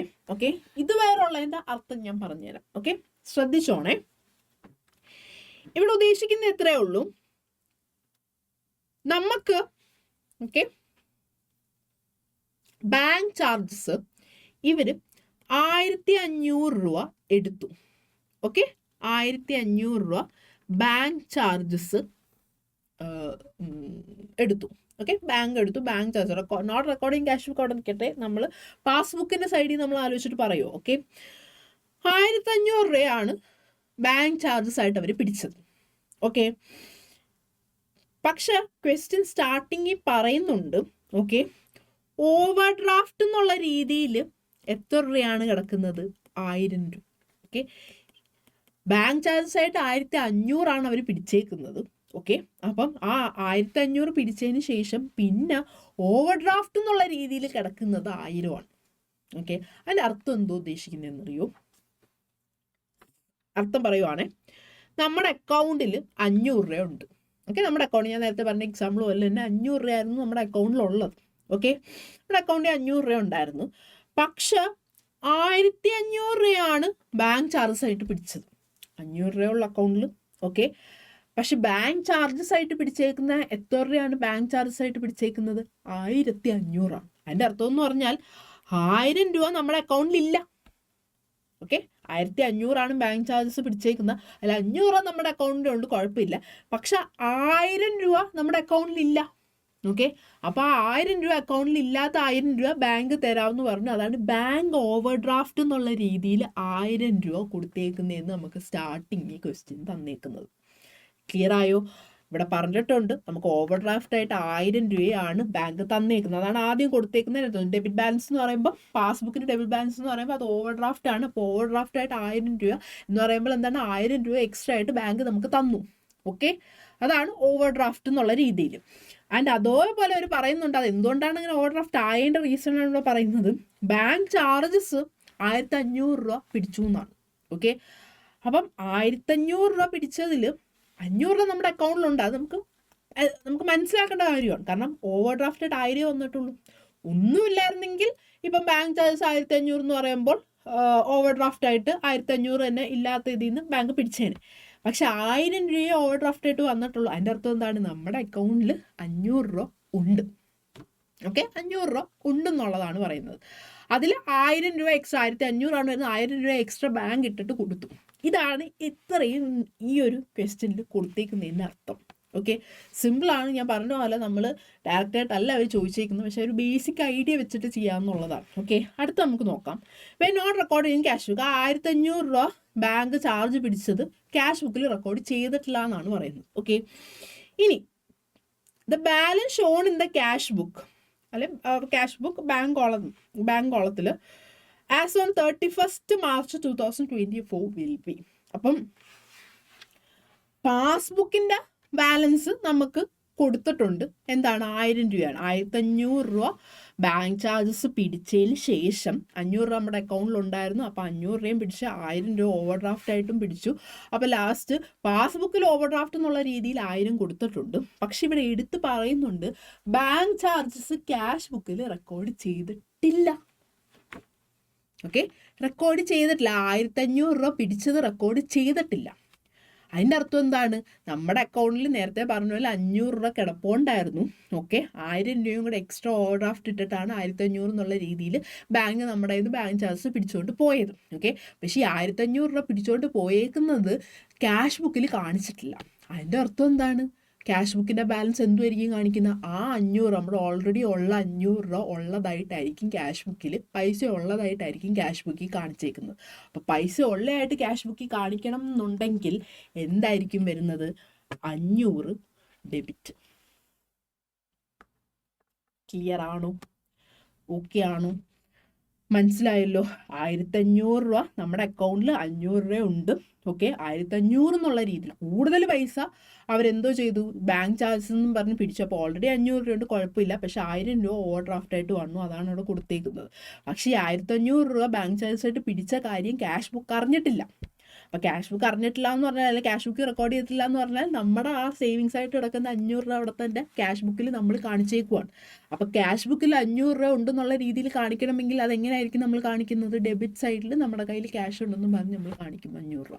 അപ്പോൾ ഇതിൻ്റെ ഉത്തരം വരുന്നത് 500 ഡെബിറ്റ് എന്നുള്ളതാണ്. ഓക്കെ, ഇതാണ് ഞാൻ പറഞ്ഞത്. സിമ്പിൾ ക്വസ്റ്റ്യൻ ആണ്, പക്ഷെ അവർ ഇത്തിരി ഒന്ന് കോംപ്ലിക്കേറ്റഡ് ആയിട്ട് നമ്മളൊന്ന് കൺഫ്യൂഷൻ ആക്കാൻ കൊടുത്തേക്കുന്നേ ഉള്ളൂ. ഓക്കെ, അടുത്ത് നോക്കാം. ഇനിയുള്ളതൊക്കെ സിമ്പിളാണ്. ഓക്കെ, നോക്കാം. Which of the following reduces the investment of owners in the business? Okay, ഒരു ഓണർ ഇൻവെസ്റ്റ് ചെയ്യുന്ന പൈസയെ നമ്മൾ എന്തുവാണ് പറയുന്നത്? ക്യാപിറ്റൽ എന്നാണ് പറയുന്നത്. അപ്പോൾ ക്യാപിറ്റൽ റെഡ്യൂസ് ചെയ്യുന്നത് ഏതായിരിക്കും? സിമ്പിൾ, ഡ്രോയിങ്സ് ആണ്. ഓക്കെ, എപ്പോഴും ആലോചിച്ചാണ് ഡ്രോയിങ്സ് വന്നു കഴിഞ്ഞാൽ നമ്മൾ അത് കുറയ്ക്കുന്നത്. നിങ്ങൾക്ക് ഇനി ഫൈനൽ അക്കൗണ്ട്സ് പഠിക്കുമ്പോഴേ നിങ്ങൾക്ക് മനസ്സിലാവും, ക്യാപിറ്റലിൽ നിന്നാണ്. ഓക്കെ, ക്യാപിറ്റലിൽ ഡയറക്റ്റ് ആയിട്ട് വരുന്ന ഒരു എക്സ്പെൻസ് എന്നുള്ള രീതിയിലാണ് ഡ്രോയിങ്സ് വരുന്നത്. ഓക്കെ, അപ്പം ഒരു ഓണറിൻ്റെ ഇൻവെസ്റ്റ്മെന്റ് എന്ന് ഉദ്ദേശിക്കുന്നത് എന്താണ്? ക്യാപിറ്റലാണ് അവർ ഉദ്ദേശിക്കുന്നത്. ഓക്കെ, ക്യാപിറ്റലും പണിയായിട്ടോ അല്ലെങ്കിൽ ഗുഡ്സായിട്ടോ എങ്ങനെ വേണമെങ്കിലും കൊണ്ടുവരാം, അത് നമ്മൾ നോക്കണ്ട. പക്ഷെ ഒരു ഓണറിൻ്റെ ഇൻവെസ്റ്റ്മെന്റ് റെഡ്യൂസ് ചെയ്യുന്നത് എന്തായിരിക്കും, അല്ലെങ്കിൽ ക്യാപിറ്റൽ കുറയ്ക്കുന്ന ഒരു ഫാക്ടറാണ് ഡ്രോയിങ്സ് എന്ന് പറഞ്ഞത്. ഓക്കെ, അടുത്ത് നോക്കാം. The process of transferring entries from a journal to a ledger is called. എന്താണ്? ജേർണലിൽ നിന്ന് നമ്മൾ എടുത്തിട്ട് ലെഡ്ജറിലോട്ട് ഇടുന്നതിന് പറയുന്നതാണ് പോസ്റ്റിംഗ്. ഇതൊക്കെ നമുക്ക് അറിയാവുന്ന കാര്യങ്ങളാണ്, സിമ്പിൾ. അല്ലെങ്കിൽ ആ ട്രാൻസാക്ഷൻ എടുത്ത് നമ്മൾ ജേർണലായിട്ട് എഴുതുന്നതിന് ജേർണലൈസിങ് എന്നാണ് പറയുന്നത്. പക്ഷേ ജേർണൽ എടുത്തിട്ട് ലെഡ്ജറിലോട്ട് ഇടുന്നതിന് പറയുന്ന പേരാണ് പോസ്റ്റിംഗ്. ഓക്കെ, അടുത്ത് നോക്കാം. If the Impress system was 3000, ഇത് ഇംപ്രസ് സിസ്റ്റം അറിയണം കേട്ടോ. ഇത് നല്ല ക്വസ്റ്റ്യൻ ആണ് ആക്ച്വലി. കാരണം നോർമലി നമ്മുടെ അടുത്തൊന്നും ചോദിക്കുന്നത് ഇംപ്രസ് സിസ്റ്റം എന്താണ്, അല്ലെങ്കിൽ ഇംപ്രസ് സിസ്റ്റം എക്സ്പ്ലെയിൻ ചെയ്യുക, അല്ലെങ്കിൽ പെറ്റി ക്യാഷ് ബുക്ക് എന്താണ്, അല്ലെങ്കിൽ പെറ്റി ക്യാഷ് പിന്നെ ചെറിയൊരു പ്രോബ്ലം, ഇങ്ങനെയൊക്കെ ഉള്ള ക്വസ്റ്റ്യൻ ആണ്. ഓക്കെ, ഇത് ആ ഒരു ബേസിക് ഐഡിയ നമുക്ക് കിട്ടിയില്ല എന്നുണ്ടെങ്കിൽ നമുക്ക് ഈ ക്വസ്റ്റ്യൻ കിട്ടും. എന്താണ് ഇംപ്രസ് സിസ്റ്റം എന്നുള്ളത് നമ്മൾ അറിയാം. ഓക്കെ, അതെന്താണെന്നുള്ളത് അറിഞ്ഞുകൂടാത്തവരാണെങ്കിൽ കേട്ടിരിക്കുക. ഇത്രേ ഉദ്ദേശിക്കുന്നുള്ളൂ. If the impressed amount was 3000. Okay, അപ്പം നമ്മൾ ഒരു കഥ പോലെ പഠിച്ചു പോകാൻ പോവാണ്. ഓക്കെ, ഇവിടെ പറയുന്നത് കഥ പോലെ പഠിച്ചു എന്ന് പറഞ്ഞാൽ വേറൊന്നുമല്ല, നമുക്ക് മനസ്സിലാക്കാൻ വേണ്ടി. ഓക്കെ, അപ്പോൾ ഹെഡ് ക്യാഷ്യർ. ഓക്കെ, അപ്പോൾ ഇവിടെ ഉദ്ദേശിക്കുന്നതെന്ന് പറഞ്ഞാൽ, ഇവിടെ പറയാത്ത കാര്യങ്ങൾ ഇവിടെ ഉദ്ദേശിക്കുന്നത് പറഞ്ഞാൽ ഹെഡ് ക്യാഷ്യർ ആയിട്ട് ഒരാൾ കാണും. ഓക്കെ, അയാൾ എന്ത് ചെയ്യും? ഒരു 3000 രൂപ പെറ്റി ക്യാഷ്യറിന് കൊടുക്കും. ഓക്കെ, 3000 രൂപ പെറ്റി ക്യാഷ്യറിന് ഹെഡ് ക്യാഷ്യർ കൊടുക്കും. ഓക്കെ, ഹെഡ് ക്യാഷ്യർ എന്ന് പറഞ്ഞാൽ മെയിൻ ക്യാഷ്യറാണ്, ബാക്കി എല്ലാ അക്കൗണ്ട്സ് കാര്യങ്ങളെല്ലാം നോക്കുന്നത് അയാളായിരിക്കും. ഓക്കെ, അപ്പോൾ അയാൾ എന്ത് ചെയ്യും? പെറ്റി ക്യാഷ്യർ എന്ന് പറയുമ്പോൾ എന്താണ്? ചെറിയ ചെറിയ എക്സ്പെൻസുകൾ ഡീൽ ചെയ്യാൻ വേണ്ടി നമ്മൾ വെച്ചേക്കുന്ന ഒരാളും പെറ്റി ക്യാഷ്യർ. അപ്പോൾ അയാൾക്ക് എന്ത് ചെയ്യും? 3000 രൂപ അയാളുടെ കൊടുത്തിട്ട് പറയും, ഒരു മാസത്തേക്കുള്ള കണ്ടോ, ഡ്യൂറിങ് ദ മന്ത് ഓഫ് നവംബറിന് വേണ്ടിയുള്ള ഇതേപോലെയുള്ള പെറ്റി ആയിട്ടുള്ള ചിലവുകളും കാര്യങ്ങളും ഉണ്ടെങ്കിൽ ഈ 3000, അതിന് വേണ്ടി 3000 രൂപ തന്നിട്ടുണ്ട്, ഇതിൽ നിന്ന് എടുത്താൽ മതി എന്ന് പറഞ്ഞിട്ടുണ്ട്. ഓക്കെ, സെറ്റാണേ. അപ്പം ഇവിടെ പറഞ്ഞേക്കുന്നതെന്ന് പറഞ്ഞു കഴിഞ്ഞാൽ നവംബർ മന്തിൽ സ്പെൻഡ് ചെയ്യാനുള്ള പൈസയാണ് 3000 രൂപയെന്ന് പറഞ്ഞ് കൊടുത്തേക്കുന്നത്. ഓക്കെ, അപ്പോൾ ഇവിടെ എത്ര സ്പെൻഡ് ആയെന്ന് ചോദിച്ചു കഴിഞ്ഞാൽ 1800 രൂപയാണ് സ്പെൻഡ് ആയത്. ഓക്കെ, 3000 രൂപ കൊടുത്തു. ഓക്കെ, 3000 രൂപ കൊടുത്തതിൽ 1800 രൂപയാണ് അയാൾ ചിലവാക്കിയത്. ഓക്കെ, 3000 രൂപ കൊടുത്തു, അതിൽ 1800 ചിലവാക്കിയത്. അപ്പോൾ എത്രയാണ് ബാക്കി വരുന്നത്? സിമ്പിളായിട്ടൊന്ന് നോക്കിക്കേ, കുറച്ചാൽ മതിയല്ലോ, കുഴപ്പമില്ല. 1200 രൂപ കയ്യിലുണ്ട്. ഓക്കെ, 3000 രൂപയാണ് സ്പെൻഡ് ചെയ്യാൻ കൊടുത്തത്. ഓക്കെ, 1800 രൂപ അയാൾ ചിലവാക്കി. ഓക്കെ, ഇനി ബാക്കി വരുന്ന ബാലൻസ് തന്നെ 1200 ആണ്. 1200 രൂപ അയാളുടെ കയ്യിലുണ്ട്. ഓക്കെ, അപ്പം നമ്മുടെ ഇംപ്രസ് സിസ്റ്റം അനുസരിച്ച് ഓക്കെ അടുത്ത മാസവും സാധാ നമുക്ക് പെട്ടെന്ന് നമ്മുടെ മൈൻഡിലോട്ട് വന്നത് എന്താ, ഇപ്പം നവംബർ മാസം 1200 രൂപ കയ്യിലുണ്ട്. ഓക്കെ, അപ്പം ഇനി ഡിസംബർ മാസം ആകുമ്പോൾ അയാൾ ഇങ്ങനെ 3000 രൂപ തരും. അല്ല, എല്ലാ മാസവും 3000 രൂപയായിരിക്കും തരുന്നത്. പക്ഷെ കഴിഞ്ഞ മാസത്തെ ഏതെങ്കിലും ചിലവുണ്ട് അതിൻ്റെ ബാക്കിയായിട്ടായിരിക്കും തരുന്നത്. ഫോർ എക്സാമ്പിൾ പറയുവാണെങ്കിൽ നമുക്ക് പെട്ടെന്നൊരു ടെൻഡൻസി വരെ നമ്മൾ കൺഫ്യൂഷൻ ആക്കാൻ വേണ്ടി ഇട്ടേക്കുന്നതാണ് ഈ 1000. നമ്മളിങ്ങനെ കുറച്ച് നോക്കും, ഓക്കെ 1200, അപ്പോൾ 1200 ആയിരിക്കാം അടുത്ത മാസം ആകുമ്പോൾ തരുന്നു. അല്ല, ശ്രദ്ധിച്ചോണം, 1200 രൂപ നമ്മുടെ കയ്യിലുണ്ട്, ബാക്കി നമ്മുടെ കയ്യിലുള്ള പൈസയാണ് 1200 എന്ന് പറഞ്ഞാൽ. ഓക്കെ, അപ്പോൾ അടുത്ത മാസം ആകുമ്പം നവംബർ മാസം 3000 രൂപ കൊടുത്തു. ഓക്കെ, അതിൽ ചിലവായത് 1800 ബാക്കി നമ്മുടെ കയ്യിലിരിക്കുന്നത് 1200. ഇനി ഡിസംബർ മാസത്തിലോട്ട് പോകുമ്പം പെറ്റി കാഷ്യറിൻ്റെ കയ്യിൽ 1200 ഉണ്ട്. ഓക്കെ, 1200 അയാളുടെ കയ്യിലുണ്ട്. പക്ഷെ 3000 ആക്കണം നമുക്ക്. എല്ലാ മാസവും 3000 തരുന്നത്. ഓക്കെ, അപ്പം 3000 ആക്കണമെങ്കിൽ ഹെഡ് കാഷ്യർ എത്ര രൂപയും കൂടെ കൊടുത്താലേ അത് 3000 ആവത്തുള്ളൂ. 1800. ക്ലിയർ ആയോ? മനസ്സിലായോ? എല്ലാ മാസവും 3000 തികയ്ക്കണം. ഓക്കെ, 3000-ന് അപ്പുറത്തോട്ട് കൊടുക്കില്ല. ഓക്കെ, അപ്പം ഇപ്പോൾ സിമ്പിളായിട്ട് എക്സാമ്പിൾ പറയുവാണെങ്കിൽ ഇപ്പം 500 രൂപ എനിക്ക് തന്നു. ഓക്കെ, എല്ലാ മാസവും 500. ഇപ്പം ജാനുവരിയിൽ ചിലവാക്കാൻ 500 രൂപ തന്നു. ഓക്കെ, അതിൽ ഞാൻ ആ പടം 100 രൂപ മാത്രമേ ജാനുവരിയിൽ ചിലവാക്കിയുള്ളൂ. ഓക്കെ, ഇനി അടുത്ത മാസം ഫെബ്രുവരി വരുവാണ്. ഫെബ്രുവരി വരുമ്പം കഴിഞ്ഞ മാസം എനിക്ക് അല്ലെങ്കിൽ ജാനുവരിയിൽ 100 രൂപ ഞാൻ ചിലവാക്കുള്ളൂ, ബാക്കി 400 രൂപ എൻ്റെ കയ്യിലുണ്ട്. ഓക്കെ, അപ്പോൾ ഹെഡ് കാഷ്യർ എന്ത് ചെയ്യും? ഒരു 100 രൂപയും കൂടെ വെച്ചിട്ട് 500 ആക്കും, എന്നിട്ട് ബാക്കി പണി ചെയ്യാമെന്ന് പറയും. അതേപോലെ മാർച്ച് ആകുമ്പോഴും സെയിം തന്നെ. ചിലപ്പം ഫെബ്രുവരിയിൽ 250 രൂപ എനിക്ക് ചിലവായി, ബാക്കി എൻ്റെ കയ്യിൽ 250 ആയിരിക്കും ഇരിക്കുന്നത്. ഓക്കെ, അപ്പം മാർച്ച് ആകുമ്പം പെറ്റി കാഷ്യർ എന്ത് ചെയ്യാം? 500 ആക്കാൻ വേണ്ടി 250 രൂപയും കൂടെ തരും. അപ്പം ഇതിങ്ങനെ ഈക്വൽ ഒരു എമൗണ്ട് ആയിരിക്കും എല്ലാ മാസവും വരുന്നത്. ബാക്കിയുള്ള എമൗണ്ടിൻ്റെ കൂട്ടത്തിൽ വേറെ കുറച്ചുകൂടെ എമൗണ്ടോട് കൂട്ടി അത് ഈക്വലാവും. അപ്പോൾ ഇവിടെ എന്തുവാണ് സംഭവിച്ചത്? നമുക്ക് പെട്ടെന്ന് ടെൻഷൻ ഉണ്ട് 1200 എഴുതാന്നുള്ളത്. 1200 അല്ല വരുന്നത്, 1200 നമ്മുടെ കയ്യിലുള്ളതാണ്. ഓക്കെ, ഇനി ഹെഡ് കാഷ്യർ എത്ര രൂപയും കൂടെ നമുക്ക് തന്നാലേ അത് 3000 ആവത്തുള്ളൂ. 1800 കൂടെ തന്നാലേ 3000 ആവത്തുള്ളൂ. അപ്പോൾ എത്ര രൂപയാണ് ഹെഡ് കാഷ്യറിൻ്റെ കയ്യിൽ നിന്ന് പെറ്റി കാഷ്യറിന് റീഇംബേഴ്സ് ചെയ്ത് കിട്ടേണ്ട അല്ലെങ്കിൽ തിരിച്ച് കിട്ടേണ്ട എമൗണ്ട് എന്ന് പറഞ്ഞാൽ എത്രയാണ്? 1800. ഓക്കെ, അപ്പം അത് കൺഫ്യൂഷൻ. നമുക്ക് എല്ലാവർക്കും 1200 എന്നുള്ള എഴുതാനുള്ള ടെൻഡൻസി കൂടുതലാണ്. പക്ഷെ അല്ല, 1800 എൻ്റെ ആൻസർ വരുന്നത്. ഓക്കെ, സെറ്റാണ്, കുഴപ്പമൊന്നുമില്ലേ? അത് ഞാൻ പറഞ്ഞ ഇത്തിരി സ്റ്റാൻഡേർഡ് ക്വസ്റ്റ്യൻസ് ആണ് 1 മാർക്കിൻ്റെ ചോദിച്ചിരിക്കുന്നത്. ബാക്കിയെല്ലാം പിന്നെ സിമ്പിളാണ്. നമുക്കപ്പം ആൻസർ ഒന്ന് നോക്കാം. ഓക്കെ, കുഴപ്പമൊന്നുമില്ലല്ലോ, നമ്മൾ പറഞ്ഞ എല്ലാം വന്നിട്ടുണ്ടല്ലോ ഇതിൻ്റെ അകത്ത്. എന്തെങ്കിലും ഡൗട്ട് ഉണ്ടോ? ഇതാണ് നിങ്ങളുടെ ആദ്യത്തെ 9 ക്വസ്റ്റ്യൻസിൻ്റെ ഉത്തരങ്ങൾ. ഓക്കെ, നമ്മൾ പറഞ്ഞിട്ടുള്ള എല്ലാം ഇതിൻ്റെ അകത്ത് വന്നിട്ടുണ്ട്. ആൻഡ് നേരത്തെ പറഞ്ഞ പോലെ നിങ്ങൾക്ക് 9 എണ്ണം എഴുതേണ്ട 8 എണ്ണം എഴുതിയാൽ മതി. നമ്മൾ പിന്നെ എല്ലാം പറഞ്ഞു പോകുന്നേ ഉള്ളൂ. ഓക്കെ, അപ്പോൾ ഇനി അടുത്തത് നോക്കാം. 2 മാർക്കിൻ്റെ ക്വസ്റ്റ്യൻസ് ആണേ. 2 മാർക്കിൻ്റെ ക്വസ്റ്റ്യൻസ് നമുക്ക് 6 ക്വസ്റ്റ്യൻസ് ഉണ്ട്. അതിൽ നിങ്ങൾക്ക് 4 എണ്ണം മാത്രം എഴുതിയാൽ മതി. ഓക്കെ, 8 മാർക്ക് എന്നുള്ള രീതിയിൽ 4 എണ്ണം മാത്രം എഴുതിയാൽ മതി. നമ്മളെല്ലാ 6 ക്വസ്റ്റ്യൻസും ഡിസ്കസ് ചെയ്തു. ഓക്കെ, അപ്പോൾ ഫസ്റ്റ് തന്നെ നോക്കാം. Give an example for a contra transaction to be recorded in the double column cash book. Simple question ആണ്. കോൺട്രാ ട്രാൻസാക്ഷൻ വരുന്ന അല്ലെങ്കിൽ കോൺട്രാ എൻട്രി വരുന്ന ട്രാൻസാക്ഷൻ ഏതാണെന്ന് ചോദിച്ചു കഴിഞ്ഞാൽ എന്തായിരിക്കും നമ്മുടെ ഉത്തരം വരുന്നത്? ദേ, ക്യാഷ് ഡിപ്പോസിറ്റഡ് ഇൻ ബാങ്കും. ഓക്കെ, കാണിക്കാം, അവിടെ വയ്ക്കട്ടെ. ഓക്കെ, അപ്പോൾ എന്തുമായിരിക്കും വരുന്നത്? ക്യാഷ് ഡിപ്പോസിറ്റഡ് ഇൻ ബാങ്കും ക്യാഷ് വിഡ്രോൺ ഫ്രം ബാങ്കും. കോൺട്രാ എൻട്രി എന്ന് പറഞ്ഞാൽ എന്താണ്? ക്യാഷിനെയും ബാങ്കിനെയും ഒരുമിച്ച് എഫക്റ്റ് ചെയ്യുന്ന ട്രാൻസാക്ഷൻ ആണ്. ഡബിൾ കോളം ക്യാഷ് ബുക്കിൽ ഒരുമിച്ച് എഫക്റ്റ് ചെയ്ത ട്രാൻസാക്ഷനെയാണ് കോൺട്രാ എൻട്രി എന്ന് പറയുന്നത്. അപ്പോൾ അത് രണ്ടിനെ ഒരുമിച്ച് എഫക്റ്റ് ചെയ്യുന്ന ഏത് ട്രാൻസാക്ഷൻ എന്ന് ചോദിച്ചാൽ എന്താണ്? ക്യാഷ് ഡിപ്പോസിറ്റ് ഇൻ ബാങ്ക് എന്ന് പറഞ്ഞാൽ എന്തുമായിരിക്കും വരുന്നത്? Bank account അറ്റഡ് to cash. Okay, ഇനി cash withdrawn from bank, cash account അറ്റഡ് to bank. ഇതിൽ രണ്ടിലും ക്യാഷും ബാങ്കും വരുന്നുണ്ട്. സിമ്പിൾ അല്ലേ? നമ്മളത് ഡബിൾ കോളം ക്യാഷ് ബുക്ക് ചെയ്യാൻ അറിയാവുന്ന ആർക്കും എഴുതാൻ പറ്റുന്ന ഉത്തരവാണിത്. ഓക്കെ, ഇനി അടുത്ത് നോക്കാം.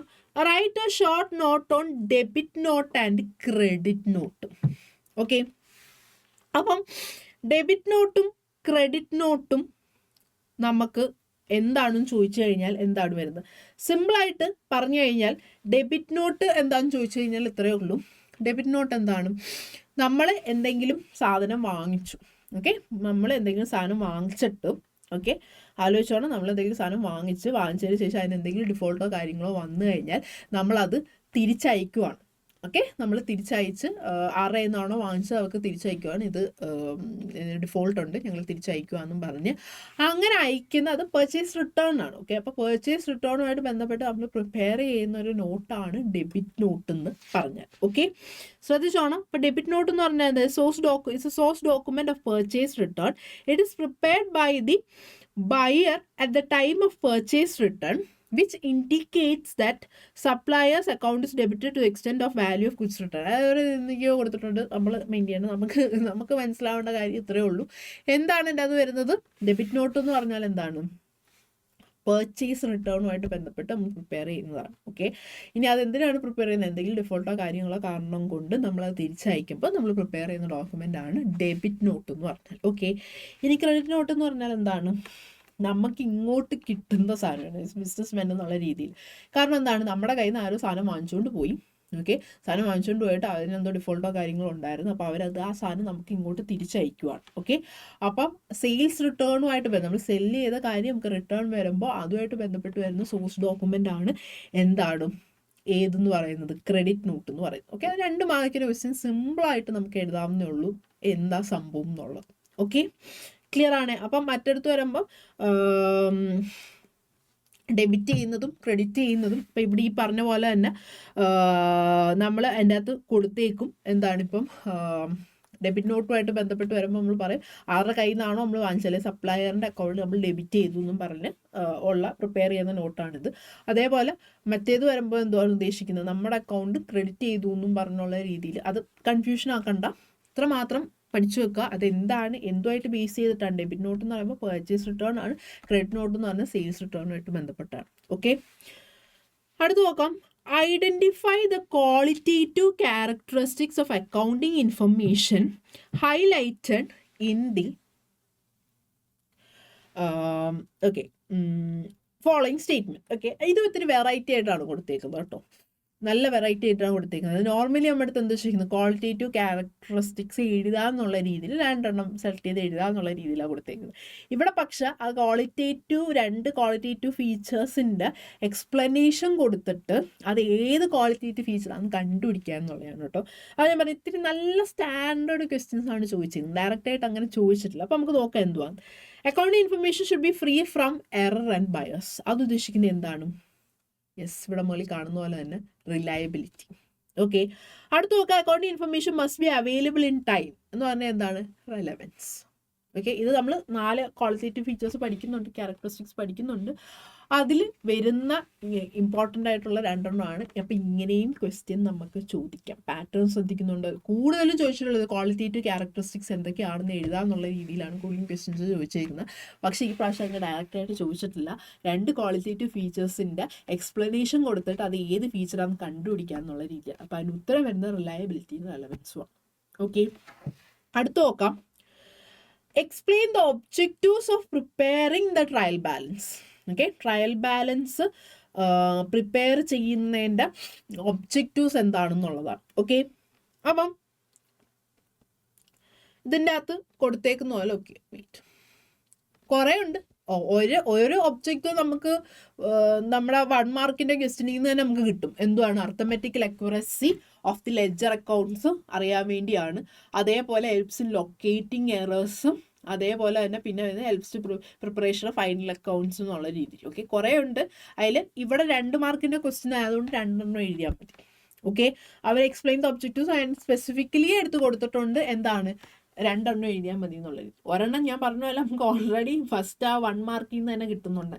അതറിയാമെന്നുണ്ടെങ്കിൽ ഇത് 1 എഴുതാം, സുഖമായിട്ടൊരു മാർക്ക് കിട്ടി. പിന്നെ വേറെ എന്തെങ്കിലും കൂടെ എഴുതിയാൽ മതി. ലൊക്കേറ്റിംഗ് എറേഴ്സും നമ്മൾ റെക്ടിഫിക്കേഷൻ ഓഫ് എറേഴ്സ് എന്ന് പറയുന്നത് ട്രയൽ ബാലൻസുമായിട്ട് ബന്ധപ്പെട്ടാണ് പഠിക്കുന്നത്. അപ്പോൾ വേണേൽ അത് എഴുതാം. മനസ്സിലാവുന്നുണ്ടോ? കാണാതെ പഠിക്കേണ്ട ഒരു കാര്യമില്ല, കണക്ട് ചെയ്ത് പഠിച്ചാൽ മതി. അടുത്ത് നോക്കാം.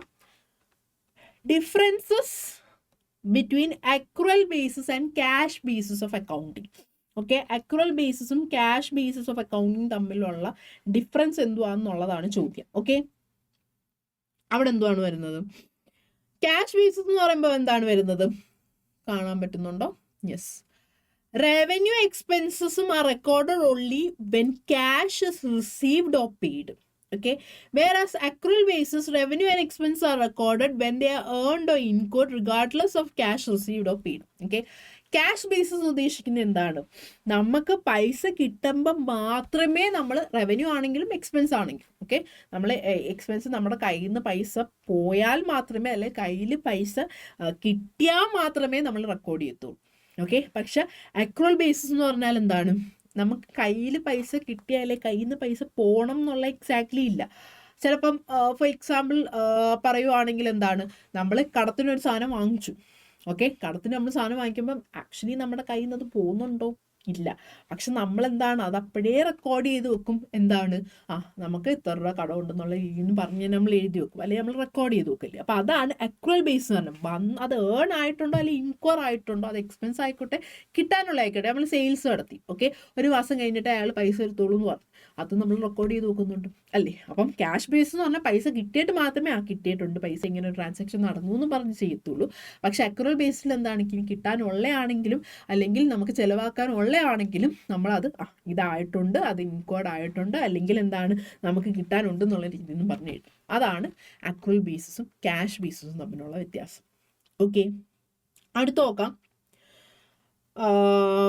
From the following details, calculate the annual amount of depreciation. ഇത് സിമ്പിളാണ്. ഇത് ഓൾറെഡി 2022 ക്വസ്റ്റ്യൻ പേപ്പറിൽ ഈ പറഞ്ഞ പോലെ ഡിപ്രീസിയേഷനുമായിട്ട് ബന്ധപ്പെട്ട് ഈ ഒരു ഡിപ്രീസിയേഷൻ കണ്ടുപിടിക്കുക എന്നുള്ള രീതിയിൽ കൊടുത്തേക്കുന്ന ക്വസ്റ്റ്യനാണ്. ഓക്കെ, വളരെ സിമ്പിളാണ്. നമുക്ക് വേറെ ഒരു പ്രത്യേകിച്ച് വേറെ പരിപാടിയും കാര്യങ്ങളും ഒന്നും ചെയ്യാനില്ല. ഇപ്പം ദേ ഇതിൻ്റെ അകത്ത് കൊടുത്തേക്കുന്ന പോലെ ഡിപ്രീസിയേഷൻ കണ്ടുപിടിക്കുന്നതിൻ്റെ ഇക്വേഷൻ എന്താണ്? Yes, cost of asset plus installation charges minus scrap value by effective use. ഈ ഇൻസ്റ്റലേഷൻ ചാർജസ് എന്നുള്ളത് നിങ്ങൾക്ക് അറിയാം, നമ്മൾ ഓൾറെഡി മെഷീനറി അക്കൗണ്ടിൻ്റെ ആ ഒരു പ്രോബ്ലം ചെയ്യുമ്പോൾ അല്ലെങ്കിൽ ഡിപ്രീസിയേഷൻ്റെ ആ ഒരു പ്രോബ്ലം ചെയ്യുമ്പോൾ നമ്മൾ കണ്ടിട്ടുണ്ട് കോസ്റ്റ് ഓഫ് മെഷീനറി. അല്ലെങ്കിൽ രണ്ടാമത്തെ ചാപ്റ്ററായ തിയറി ബേസ്ഡ് അക്കൗണ്ടിൽ നമ്മൾ പഠിക്കുന്നുണ്ട് കോസ്റ്റ് പ്രിൻസിപ്പിളിൽ എന്താണ് പറയുന്നത്, കോസ്റ്റ് വരുവാണെന്നുണ്ടെങ്കിൽ ഒരു സാധനം വാങ്ങിച്ചു എന്ന് പറയുമ്പോൾ അതിൻ്റെ കോസ്റ്റ് പ്രൈസ് മാത്രമല്ല വരുന്നത്, ആ വാങ്ങിച്ച സാധനം ഇൻസ്റ്റാൾ ചെയ്യാനും അല്ലെങ്കിൽ അതുമായിട്ട് ബന്ധപ്പെട്ട വേജസ് അല്ലെങ്കിൽ അതുമായിട്ട് ബന്ധപ്പെട്ട റിപ്പേഴ്സ് അല്ലെങ്കിൽ അതുമായിട്ട് ബന്ധപ്പെട്ട ട്രാവലിംഗ് എക്സ്പെൻസ് അങ്ങനെ എന്തെങ്കിലും വന്നു വാങ്ങിക്കുന്ന ടൈമിൽ. ഓക്കെ, വാങ്ങിച്ചതിന് ശേഷം പിന്നെ വരുന്ന നമ്മുടെ ട്രാവലിംഗ് എക്സ്പെൻസും വേജസും എല്ലാം സെപ്പറേറ്റ് ആയിട്ടാണ് കാണിക്കുന്നത്. പക്ഷെ വാങ്ങിക്കുന്ന ടൈമിൽ ഇതെല്ലാം എൻക്വയറി ചെയ്തിട്ടുണ്ടെങ്കിൽ അതെല്ലാം ആ കോസ്റ്റ് പ്രൈസിൽ ഇൻക്ലൂഡ് ചെയ്യും എന്നുള്ളതാണ്. അതാണ് ഇവിടെ ഇൻക്ലൂഡ് ചെയ്തേക്കുന്നത്. എന്താണ്, കോസ്റ്റ് ഓഫ് അസറ്റ് നമ്മൾ വാങ്ങിച്ചത് എത്ര രൂപയ്ക്കാണ് മെഷീനറി വാങ്ങിച്ചത്, അതെ ക്വസ്റ്റ്യനിൽ കണ്ടാൽ നിങ്ങൾക്ക് മനസ്സിലാവും 80,000 രൂപയ്ക്കാണ്. ഓക്കെ, പിന്നെ അതേപോലെ ഇൻസ്റ്റലേഷൻ വാങ്ങിച്ചതിന് ശേഷം നമ്മളത് ഇൻസ്റ്റാൾ ചെയ്യാൻ നമുക്ക് 5,000 രൂപ. അപ്പം നമ്മുടെ ടോട്ടൽ കോസ്റ്റ് എത്രയാണെന്ന് ആരെങ്കിലും ചോദിച്ചാൽ എത്ര ആയിരിക്കും? 85,000 ആണ് വരുന്നത്. ഓക്കെ, പിന്നെ സ്ക്രാപ്പ് വാല്യൂ എൻ്റെ കുറയ്ക്കുക ബൈ 10. അപ്പോൾ അതിൻ്റെ ഉത്തരം വരുന്നത് 7,500 ആണ്. ഓക്കെ, ചെയ്തിട്ടുണ്ടായിരിക്കും എന്നാണ് വിശ്വാസം. സിമ്പിളാണ്. ഓക്കെ, ഓക്കെ, അങ്ങനെ 2 മാർക്കിൻ്റെ ക്വസ്റ്റ്യൻസ് കഥം പോകുക, അത് കഴിഞ്ഞു. ഓക്കെ, ഞാൻ പറഞ്ഞ പോലെ വളരെ സിമ്പിളായിട്ടുള്ളതാണ്. ഇത്തിരി കൺഫ്യൂസിങ് ആയിട്ടോ അല്ലെങ്കിൽ കാര്യങ്ങളായിട്ടോ ഒന്നുമില്ല. നമുക്ക് ആ ഒരു ബേസിക് ഐഡിയ കിട്ടിക്കഴിഞ്ഞാൽ നമുക്ക് സുഖമായിട്ട് ചെയ്യാൻ പറ്റും. 1 മാർക്കിൻ്റെ ശരിയായിട്ട് നമുക്ക് അത്രയ്ക്ക് ഡയറക്റ്റായിട്ടല്ല ചോദിച്ചിരിക്കുന്നത്, പക്ഷെ ബാക്കിയൊക്കെ ഏറെക്കുറെ ഡയറക്റ്റായിട്ട് നിങ്ങൾ പഠിച്ചിട്ടുണ്ടെങ്കിൽ ഏകദേശം കിട്ടുന്ന കാര്യങ്ങളാണ്. ഓക്കെ, അടുത്ത് നോക്കാം. 3 മാർക്കിൻ്റെ ക്വസ്റ്റ്യൻസ് ആണ്. 5 ക്വസ്റ്റ്യൻസ് വന്നിട്ടുണ്ട്, അതിൽ ഏതെങ്കിലും 4 എഴുതിയാൽ മതി എന്നുള്ള രീതിയാണ്. അപ്പം ഇതിൽ ഫസ്റ്റ് ക്വസ്റ്റ്യൻ തന്നെ ചോദിച്ചേക്കുന്നത് ചാപ്റ്റർ 5 ബാങ്ക് റെക്കൺസിലിയേഷൻ സ്റ്റേറ്റ്മെൻറ്റ് എന്നുള്ള ക്വസ്റ്റ്യൻ ആണ്. ഓക്കെ, ബാങ്ക് റെക്കൺസിലിയേഷൻ സ്റ്റേറ്റ്മെൻറ്റിൻ്റെ ക്വസ്റ്റ്യൻ നമ്മൾ നേരത്തെ ഇപ്പോൾ ഡിസ്കസ് ചെയ്തപ്പം 2 മാർക്കിൻ്റെ ക്വസ്റ്റ്യനുകൾ ഒന്നും ബാങ്ക് റെക്കൺസിലിയേഷൻ സ്റ്റേറ്റ്മെൻറ്റ് വന്നിട്ടില്ല. ഓക്കെ, ബാങ്ക് റെക്കൺസിലിയേഷൻ സ്റ്റേറ്റ്മെൻറ്റിൻ്റെ 1 മാർക്കിൻ്റെ ക്വസ്റ്റ്യൻ ചോദിച്ചിട്ടുണ്ട്, പക്ഷെ പിന്നെ ചോദിച്ചേക്കുന്നത് 3 മാർക്കിൻ്റെയാണ്. ഓക്കെ, അതേപോലെ 2 മാർക്കിൻ്റെ ചോദിച്ചേക്കുന്നത് നമ്മുടെ ഫോർത്ത് ചാപ്റ്ററിൽ നിന്നാണ്. രണ്ടാമത്തെ ക്വസ്റ്റ്യനും 4th ചാപ്റ്ററിൽ നിന്നാണ് ചോദിച്ചേക്കുന്നത്. ഇപ്പോൾ ഇമ്പോർട്ടൻസ് മനസ്സിലായ 4th ചാപ്റ്ററിൻ്റെ. പിന്നെ ചോദിച്ചിട്ടുള്ള ഫസ്റ്റ് ചാപ്റ്ററിൽ നിന്നാണ്. പിന്നെ നമുക്ക് 6th chapter trial balance and rectification of errors എന്നുള്ള ചാപ്റ്ററാണ്. പിന്നെ വന്നേക്കുന്നത് 2nd ചാപ്റ്ററാണ്. പിന്നെ ലാസ്റ്റ് വന്നേക്കുന്നത് chapter 7 depreciation provisions and reserves ആണ്. സോ 2 മാർക്ക് എന്നുള്ള രീതിയിൽ ബാങ്ക് റെക്കൺസിലിയേഷൻ സ്റ്റേറ്റ്മെൻറ്റ് വന്നിട്ടില്ല, ചോദിച്ചിട്ടില്ല. പിന്നെ ചോദിച്ചിട്ടുള്ള 3 മാർക്കിനാണ്. Okay, list any 3 causes of difference in cash book balance and passbook balances due to timing gap. Okay, അതാണ് ഇത് ഇവിടെ കൊടുത്തേക്കുന്നത്. ഇത് ഞാൻ പറഞ്ഞ പോലെ കാണാതെ പഠിക്കേണ്ട കാര്യമേ ഇല്ല. കാരണം നിങ്ങൾ ബാങ്ക് റെക്കൺസിലിയേഷൻ സ്റ്റേറ്റ്മെൻറ്റ് പഠിച്ചിട്ടുണ്ടെങ്കിൽ, ഓക്കെ, നിങ്ങൾ ഏകദേശം പഠിച്ചിട്ടുണ്ടെങ്കിൽ നിങ്ങൾക്ക് ഇത് സുഖമായിട്ട് ഈ കോഴ്സ് എഴുതാം. കാണാതെ പഠിക്കേണ്ട കാര്യമില്ല. നിങ്ങൾക്ക് ക്വസ്റ്റ്യനിൽ ബാങ്ക് റെക്കൺസിലിയേഷൻ സ്റ്റേറ്റ്മെൻറ്റ് ഒരു ക്വസ്റ്റ്യൻ കിട്ടിയാൽ തന്നെ അതിൽ നിന്ന് തന്നെ എടുത്ത് എഴുതാം. അത് ഈ ആ കൊടുത്തേക്കുന്ന ട്രാൻസാക്ഷൻസിൽ നിന്ന് തന്നെ വേണമെങ്കിൽ എടുത്തെഴുതാം. ക്ലിയർ ആവുന്നുണ്ടോ? ടൈമിംഗ് ആയിട്ട് ബന്ധപ്പെട്ട് ഗ്യാപ്പ് എന്താണ് വരുന്നത് എന്നുള്ളത് നിങ്ങൾക്ക് വായിച്ചു നോക്കി എന്തായാലും മനസ്സിലാവും. അപ്പോൾ അതുമായിട്ട് ബന്ധപ്പെട്ട് വരുന്നതാണ് ഇതിൻ്റെ അകത്ത് ഈ കൊടുത്തേക്കുന്നത് എല്ലാം ഇതാണ്. ഓക്കെ, അപ്പം അത് ഞാൻ എപ്പോഴും ഞാൻ പറയുന്നതല്ല, അത് കാണാതെ പഠിച്ചു വെക്കേണ്ട കാര്യമില്ല. ക്വസ്റ്റ്യൻ പേപ്പറിൽ ഓൾറെഡി നമുക്ക് ബാങ്ക് റെക്കൺസിലേഷൻ സ്റ്റേറ്റ്മെൻറ്റിൻ്റെ ക്വസ്റ്റ്യൻ കൊടുത്തിട്ടുണ്ടെങ്കിൽ അതിൽ നിന്ന് എഴുതാം. ഇനി അത് വന്നിട്ടില്ലെങ്കിൽ പോലും നിങ്ങൾ ഓൾറെഡി ബാങ്ക് റെക്കൺസിലേഷൻ സ്റ്റേറ്റ്മെൻറ്റ് പഠിച്ചിട്ടായിരിക്കും പോകുന്നത്. അപ്പോൾ ഏതൊക്കെ ട്രാൻസാക്ഷൻ ആയിരിക്കാം വരുന്നതിനുള്ള ഏകദേശം ഒരു ഊഹം ചെയ്ത് പഠിച്ച ഒരാൾക്ക് എന്തായാലും കിട്ടും. അപ്പോൾ അത് വെച്ചിട്ടാണെങ്കിൽ എഴുതിയാൽ മതി. ഓക്കെ, ഇനി അടുത്തത് suggest the appropriate journal four recording the following transactions. നിങ്ങൾ ആലോചിക്കണം, 3 മാർക്കിൻ്റെ ക്വസ്റ്റ്യൻ ആണ്. ഓക്കെ, ആ 3 മാർക്കിൻ്റെ ക്വസ്റ്റ്യൻ നിങ്ങൾ ജസ്റ്റ് ഒരു ഒറ്റ ഒരു 2 വേർഡ്സ് എഴുതിയാൽ മതി. നിങ്ങൾ എസ്സേ പോലെ എഴുതണ്ട. മറ്റേത് ഓക്കെ, നിങ്ങൾക്ക് ആ ഒരു 3 കോഴ്സായിട്ട് തന്നെ എഴുതണം. അടുത്തൊരു ക്വസ്റ്റ്യൻ ചോദിച്ചിരിക്കുന്നത് ജസ്റ്റ് ഏത് സബ്സിഡിയറി ബുക്കിലാണ് അത് റെക്കോർഡ് ചെയ്യേണ്ടതെന്ന് മാത്രം എഴുതിയാൽ മതി, മാർക്ക് കിട്ടും. നിങ്ങൾ തന്നെ നോക്കൂ. First, purchased machinery by cheque. Purchased machinery by cheque എന്ന് പറഞ്ഞാൽ എന്താ ഉദ്ദേശിക്കുന്നത്? മെഷീനറി അക്കൗണ്ട് അറ്റഡ് ടു ബാങ്ക് ആണ് വരുന്നത്. അത് ഏത് ബുക്കിലായിരിക്കും? നമ്മളിത് ക്യാഷ് ബുക്കിലാണ്. ക്യാഷ് ബുക്ക് എന്ന് പറഞ്ഞാൽ ഡബിൾ കോളം ക്യാഷ് ബുക്കിൽ ബാങ്ക് കോളത്തിലായിരിക്കും അത് വരുന്നത്. അപ്പോൾ അത് നമ്മൾ അത്രയും ഡീറ്റെയിൽ ആയിട്ടൊന്നും എഴുതേണ്ട, ക്യാഷ് ബുക്ക് എന്നും പറഞ്ഞ് എഴുതിയാൽ മതി. ഏത് ബുക്കിലായി സബ്സിഡി ബുക്കിലായിരിക്കും നമ്മൾ റെക്കോർഡ് ചെയ്യുന്നത്? Cash book. ഇപ്പോൾ നിങ്ങൾക്ക് ജേർണൽ ചെയ്യാൻ അറിയാമെന്നുണ്ടെങ്കിൽ സുഖമായിട്ട് നിങ്ങൾക്ക് പെട്ടെന്ന് കണ്ടുപിടിക്കാതെ ഏത് ബുക്കിലാണ് അത് ചെയ്യേണ്ടതെന്നുള്ളത്. ഓക്കെ, അടുത്ത് നോക്കാം. Goods returned by Keshav. ഇവിടെ എന്തുവാണ് പറയുന്നത്? കേശവ് ഗുഡ്സ് റിട്ടേൺ ചെയ്തു. ഓക്കെ, അപ്പം സിമ്പിളായിട്ട് ആലോചിക്കുക. പെട്ടെന്ന് ചിലപ്പോൾ നിങ്ങൾക്ക് കിട്ടത്തില്ല ഈ ചില റിട്ടേൺ എന്നൊക്കെ പറഞ്ഞ കൺഫ്യൂഷനും. ആലോചിക്കുക, നമ്മൾ സെയിൽസ് നടത്തുവാണെങ്കിൽ നമ്മൾ എന്തുമായിരിക്കും വരുന്നത്? കേശവ് അക്കൗണ്ട് അറ്റഡ് ടു സെയിൽസ് ആയിരിക്കും വരുന്നത്. എന്ന് പറഞ്ഞാൽ നമ്മൾ സാധനം വിറ്റു, കേശവന് കടത്തിന് സാധനം വിറ്റു എന്ന് പറഞ്ഞാൽ കേശവ് അക്കൗണ്ട് അറ്റഡ് ടു സെയിൽസ് എന്നുള്ളതായിരിക്കും വരുന്നത്. ഓക്കെ, അപ്പം കേശവ് അത് റിട്ടേൺ അടിച്ചാൽ എന്തുമായിരിക്കും വരുന്നത്? Sales return account അറ്റഡ് to Keshav എന്നുള്ള രീതിയായിരിക്കും വരുന്നത്, സിമ്പിളായിട്ട് പറഞ്ഞു കഴിഞ്ഞാൽ. ഓക്കെ, അപ്പോൾ അത് ഏത് ബുക്കിലായിരിക്കും വരുന്നത്? സെയിൽസ് റിട്ടേൺ ബുക്കിലാണ്. ഓക്കെ, റിട്ടേൺ അടിച്ചാൽ റിട്ടേൺ എന്ന് പറയുമ്പോഴേ നമുക്ക് മനസ്സിലാവും. പിന്നെ ആകെപ്പാടൊരു കൺഫ്യൂഷൻ വരുന്നത് പർച്ചേസ് റിട്ടേൺ ആണോ സെയിൽസ് റിട്ടേൺ എന്നുള്ളതാണ്. അപ്പോൾ അത് ആലോചിച്ചാണ് ഗുഡ്സ് റിട്ടേൺ ബൈ കേശവ് എന്നുള്ളതാണെങ്കിൽ, ബൈ എന്ന് ഉദ്ദേശിക്കുന്നത് എന്താ? കേശവ് നമുക്ക് റിട്ടേൺ ചെയ്തു എന്നുള്ളതാണ് ബൈ എന്ന് പറയുമ്പോൾ. ഓക്കെ, അത് ശ്രദ്ധിച്ചാണ്. 2 എന്ന് പറഞ്ഞാൽ കേശവിന് നമ്മൾ ഗുഡ്സ് റിട്ടേൺ കൊടുത്തു എന്നുള്ളതാണ്, അല്ലേ നമ്മൾ കേശവിന് തിരിച്ചു കൊടുത്തു എന്നുള്ളതാണ് 2 എന്ന് പറയുന്നത്. ബൈ എന്ന് പറയുമ്പോൾ നമ്മുടെ കയ്യിൽ നിന്ന് സാധനം വാങ്ങിച്ചുകൊണ്ട് പോയിട്ട് അയാൾ റിട്ടേൺ അടിച്ചു. 2 എന്ന് പറഞ്ഞാൽ നമ്മൾ വേറെ ആരുടെയോ കയ്യിൽ നിന്ന് സാധനം വാങ്ങിച്ചുകൊണ്ട് പോയിട്ട് അയാൾക്ക് നമ്മൾ തിരിച്ചടിച്ചു എന്നുള്ളതാണ്. ഓക്കെ, തിരിച്ചത് കൊടുത്തു എന്നുള്ളതാണ്. ഓക്കെ, അപ്പോൾ സെയിൽസ് റിട്ടേൺ ബുക്കാണ് വരുന്നത്. 3ാമത് വരുന്നത് purchased machinery from Hari on credit. Okay, ഇത് ചിലപ്പോൾ പെട്ടെന്ന് നമ്മൾ കൺഫ്യൂഷൻ ആക്കാൻ വേണ്ടി മനഃപൂർവ്വം അവരിടുന്നതാണ്. Purchase machinery from Hari on credit. അത് ഞാൻ പറഞ്ഞാൽ ജേർണൽ ആലോചിക്കുക. ഹരിയുടെ കയ്യിൽ നിന്ന് കടത്തിന് നമ്മൾ മെഷീനറി വാങ്ങിച്ചു. അപ്പോൾ എന്തായിരിക്കും ജേർണൽ? അത് മെഷീനറി അക്കൗണ്ട് അറ്റഡ് ടു ഹരി. ഒന്ന് ആലോചിച്ച് നോക്ക്. ഇത് ക്യാഷ് ബുക്കിൽ നമുക്ക് എഴുതാൻ പറ്റുമോ? ഇല്ല, ക്യാഷ് കൊടുത്ത് വാങ്ങിച്ചതല്ല. ഓക്കെ, പർച്ചേസിലും സെയിൽസിലും നമ്മൾ പറഞ്ഞു ഓക്കെ, സെയിൽസ് വിട്ട് സെയിൽസിൽ എവിടെ നടത്തുന്നത്? പർച്ചേസ് ആണ് നടത്തുന്നത്. ഓക്കെ, ആയിക്കോട്ടെ. പർച്ചേസിൽ നമ്മൾ പറഞ്ഞു നമ്മൾ കടത്തിന് വാങ്ങിക്കുന്ന ഗുഡ്സിനെയാണ് നമ്മൾ പർച്ചേസ് ബുക്കിൽ എഴുതുന്നതെന്ന് പറഞ്ഞു. ഇവിടെ ഗുഡ്സ് ആണോ നമ്മൾ വാങ്ങിച്ചേക്കുന്നത്? അല്ല, അസറ്റാണ് വാങ്ങിച്ചേക്കുന്നത്. പർച്ചേസ് എവിടെയെങ്കിലും വന്നിട്ടുണ്ടോ? ജസ്റ്റ് ജേർണൽ എൻട്രി എടുത്ത് നോക്കിയാൽ തന്നെ അതിൻ്റെ അകത്ത് എന്താ വന്നേക്കുന്നത്? മെഷീനറി അക്കൗണ്ട് അറ്റഡ് ടു ഹരി എന്നുള്ളതാണ് വന്നേക്കുന്നത്. അവിടെ പർച്ചേസ് ബുക്ക് വന്നിട്ടുണ്ടോ? പർച്ചേസ് വന്നിട്ടില്ല, പർച്ചേസ് റിട്ടേൺ വന്നിട്ടില്ല, ഒന്നും വന്നിട്ടില്ല. അപ്പോൾ അങ്ങനെയുള്ളതല്ല ഏത് ബുക്കിലാണ് നമ്മൾ ചെയ്യുന്നത്? Journal proper. ഓക്കെ, ഇതാണ് അതിൻ്റെ ഉത്തരം. 3 ചുമ്മാ നിങ്ങളത് ആലോചിച്ച് നോക്കി. 3 ജസ്റ്റ് ഒന്ന് നിങ്ങൾ എഴുതി വെച്ചാൽ 3 മാർക്കാണ്. മറ്റേയൊക്കെ പിന്നെ നമ്മൾ 3 ഇതിൻ്റെ അകത്ത് പോയി കൊടുത്തേക്കുന്നത് ഇത്ര എഴുതണം. 3 എഴുതിയാൽ പോലും നമ്മൾ കുറച്ച് എഴുതണം. ഇതൊന്നും എഴുതണ്ട, ജസ്റ്റ് എഴുതി കഴിഞ്ഞാൽ അപ്പോൾ നിങ്ങൾക്ക് എത്ര ടൈം സേവ് ചെയ്യാന്നുള്ളത് നിങ്ങൾ ആലോചിക്കണം. ഇങ്ങനെയുള്ള ക്വസ്റ്റ്യൻസ് വന്നു കഴിഞ്ഞാൽ നിങ്ങൾക്ക് കറക്റ്റായിട്ട് ഉത്തരം അറിയാമെന്നുണ്ടെങ്കിൽ ലാസ്റ്റ് വന്ന പ്രോബ്ലം നിങ്ങൾക്ക് അടിപൊളിയായിട്ട് ചെയ്യാൻ പറ്റും. ടൈം നമുക്ക് സേവ് ചെയ്യാൻ പറ്റും. അടുത്ത് നോക്കാം. Explain the dual aspect concept with the help of an example. Okay, dual aspect കോൺസെപ്റ്റുമായിട്ട് ബന്ധപ്പെട്ട് അത് എങ്ങനെ എക്സ്പ്ലെയിൻ ചെയ്യാമെന്നുള്ളതാണ്. ഓക്കെ, സിമ്പിളായിട്ട് പറഞ്ഞാൽ എന്താ? റിസീവിങ് ആസ്പെക്റ്റും ഉണ്ട്, ഗിവിങ് ആസ്പെക്റ്റും ഉണ്ട്, അല്ലേ? നമ്മൾ ഏതൊരു ട്രാൻസാക്ഷൻ എടുത്താലും അതിന് ഡുവൽ ആസ്പെക്റ്റ് ആണ്. അതിൻ്റെ അർത്ഥം എന്താണ് ഉദ്ദേശിക്കുന്നത്? 2 ഇതുണ്ട്. ഒന്ന് പോകുന്നതും അല്ലെങ്കിൽ എന്താണ് നമുക്ക് ഈ പറഞ്ഞ പോലെ റിസീവിങ് ആസ്പെക്റ്റും ഉണ്ട്, ഗിവിങ് ആസ്പെക്റ്റും. അതാണ് ഡുവൽ കോൺസെപ്റ്റ് എന്നുള്ള രീതിയിൽ പറയുന്നത്. ഇനി അതിൻ്റെ എക്സാമ്പിൾ പറഞ്ഞാൽ എന്താണ്? Purchased machinery four cash. Okay, ഇതാണ് എൻ്റെ എക്സാമ്പിൾ ആയിട്ട് കൊടുത്തത്. Purchased machinery four cash.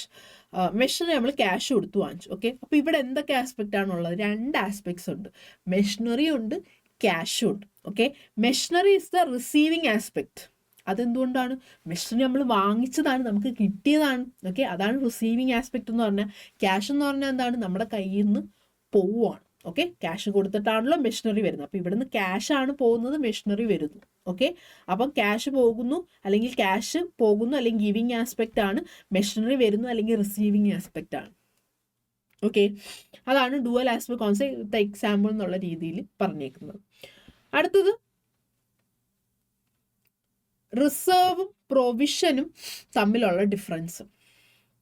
Okay, അത് ഞാൻ പറഞ്ഞ പോലെ നമ്മുടെ ചാപ്റ്റർ 7 വരുന്നതാണ് ഡിപ്രീസിയേഷൻ വരുന്നത്. അതിന് തിയറി ഈ പറഞ്ഞ പോലെ കുറേ ക്വസ്റ്റ്യൻസ് ചോദിക്കാൻ ചാൻസ് ഉണ്ട്. ഓക്കെ, അതുമായിട്ട് ബന്ധപ്പെട്ട് വരുന്ന ഒരു തിയറി ക്വസ്റ്റ്യൻ ആണ് പ്രൊവിഷനും റിസർവും തമ്മിലുള്ള ഡിഫറൻസ്. അത് നിങ്ങൾ എഴുതുമ്പോൾ ഏതെങ്കിലും 3 എഴുതിയാൽ മതി. ഓക്കെ, 3 എഴുതാമെന്നുള്ളതേ ഉള്ളൂ. ഇതിലിപ്പോൾ 5 എന്നുള്ള രീതിയിൽ കൊടുത്തിട്ടുണ്ട്. നിങ്ങൾക്ക് ഏതെങ്കിലും ഓർമ്മ എന്തെങ്കിലും ഡൗട്ട് ഉണ്ട്, ചിലപ്പോൾ ഇനി ഇത് കറക്റ്റ് ആണോ ഇല്ലയോ എന്ന് അറിഞ്ഞൂടാന്നുണ്ടെങ്കിൽ അറിയാവുന്ന എല്ലാം എഴുതി വെക്കുക. ഓക്കെ, കുറേ സമയമൊന്നും കളയണം. മാക്സിമം 5 എഴുതി വെക്കുക. 5 എഴുതി വെക്കുക എന്ന് പറയുന്നത് എന്തെങ്കിലും തെറ്റുണ്ടെങ്കിൽ മാർക്ക് കിട്ടട്ടെ എന്ന് വിചാരിച്ചാൽ 3 എഴുതിയാലും മാർക്ക് കിട്ടും. ഓക്കെ, അതാണ് പ്രൊവിഷനും റിസർവും തമ്മിലുള്ള ഡിഫറൻസ് എന്നുള്ള രീതിയിൽ. ഓക്കെ, അടുത്ത നോക്കാം. Rectify the errors in the following situation. അടുത്തത് നമുക്ക് നമ്മുടെ trial balance and rectification of errors എന്ന് പറയുന്നത് ചാപ്റ്റർ 6 എന്നുള്ള ക്വസ്റ്റ്യൻ ആണ്. ഓക്കെ, റെക്ടിഫൈ ചെയ്യുക, അത് എറേഴ്സ് കൊടുത്തിട്ടുണ്ട് റെക്ടിഫൈ. ആൻഡ് ഇതിലും പറഞ്ഞ പോലെ മറ്റേതെല്ലാം എന്താണ്, പല കാര്യങ്ങളാണ് കൊടുക്കുന്നത്.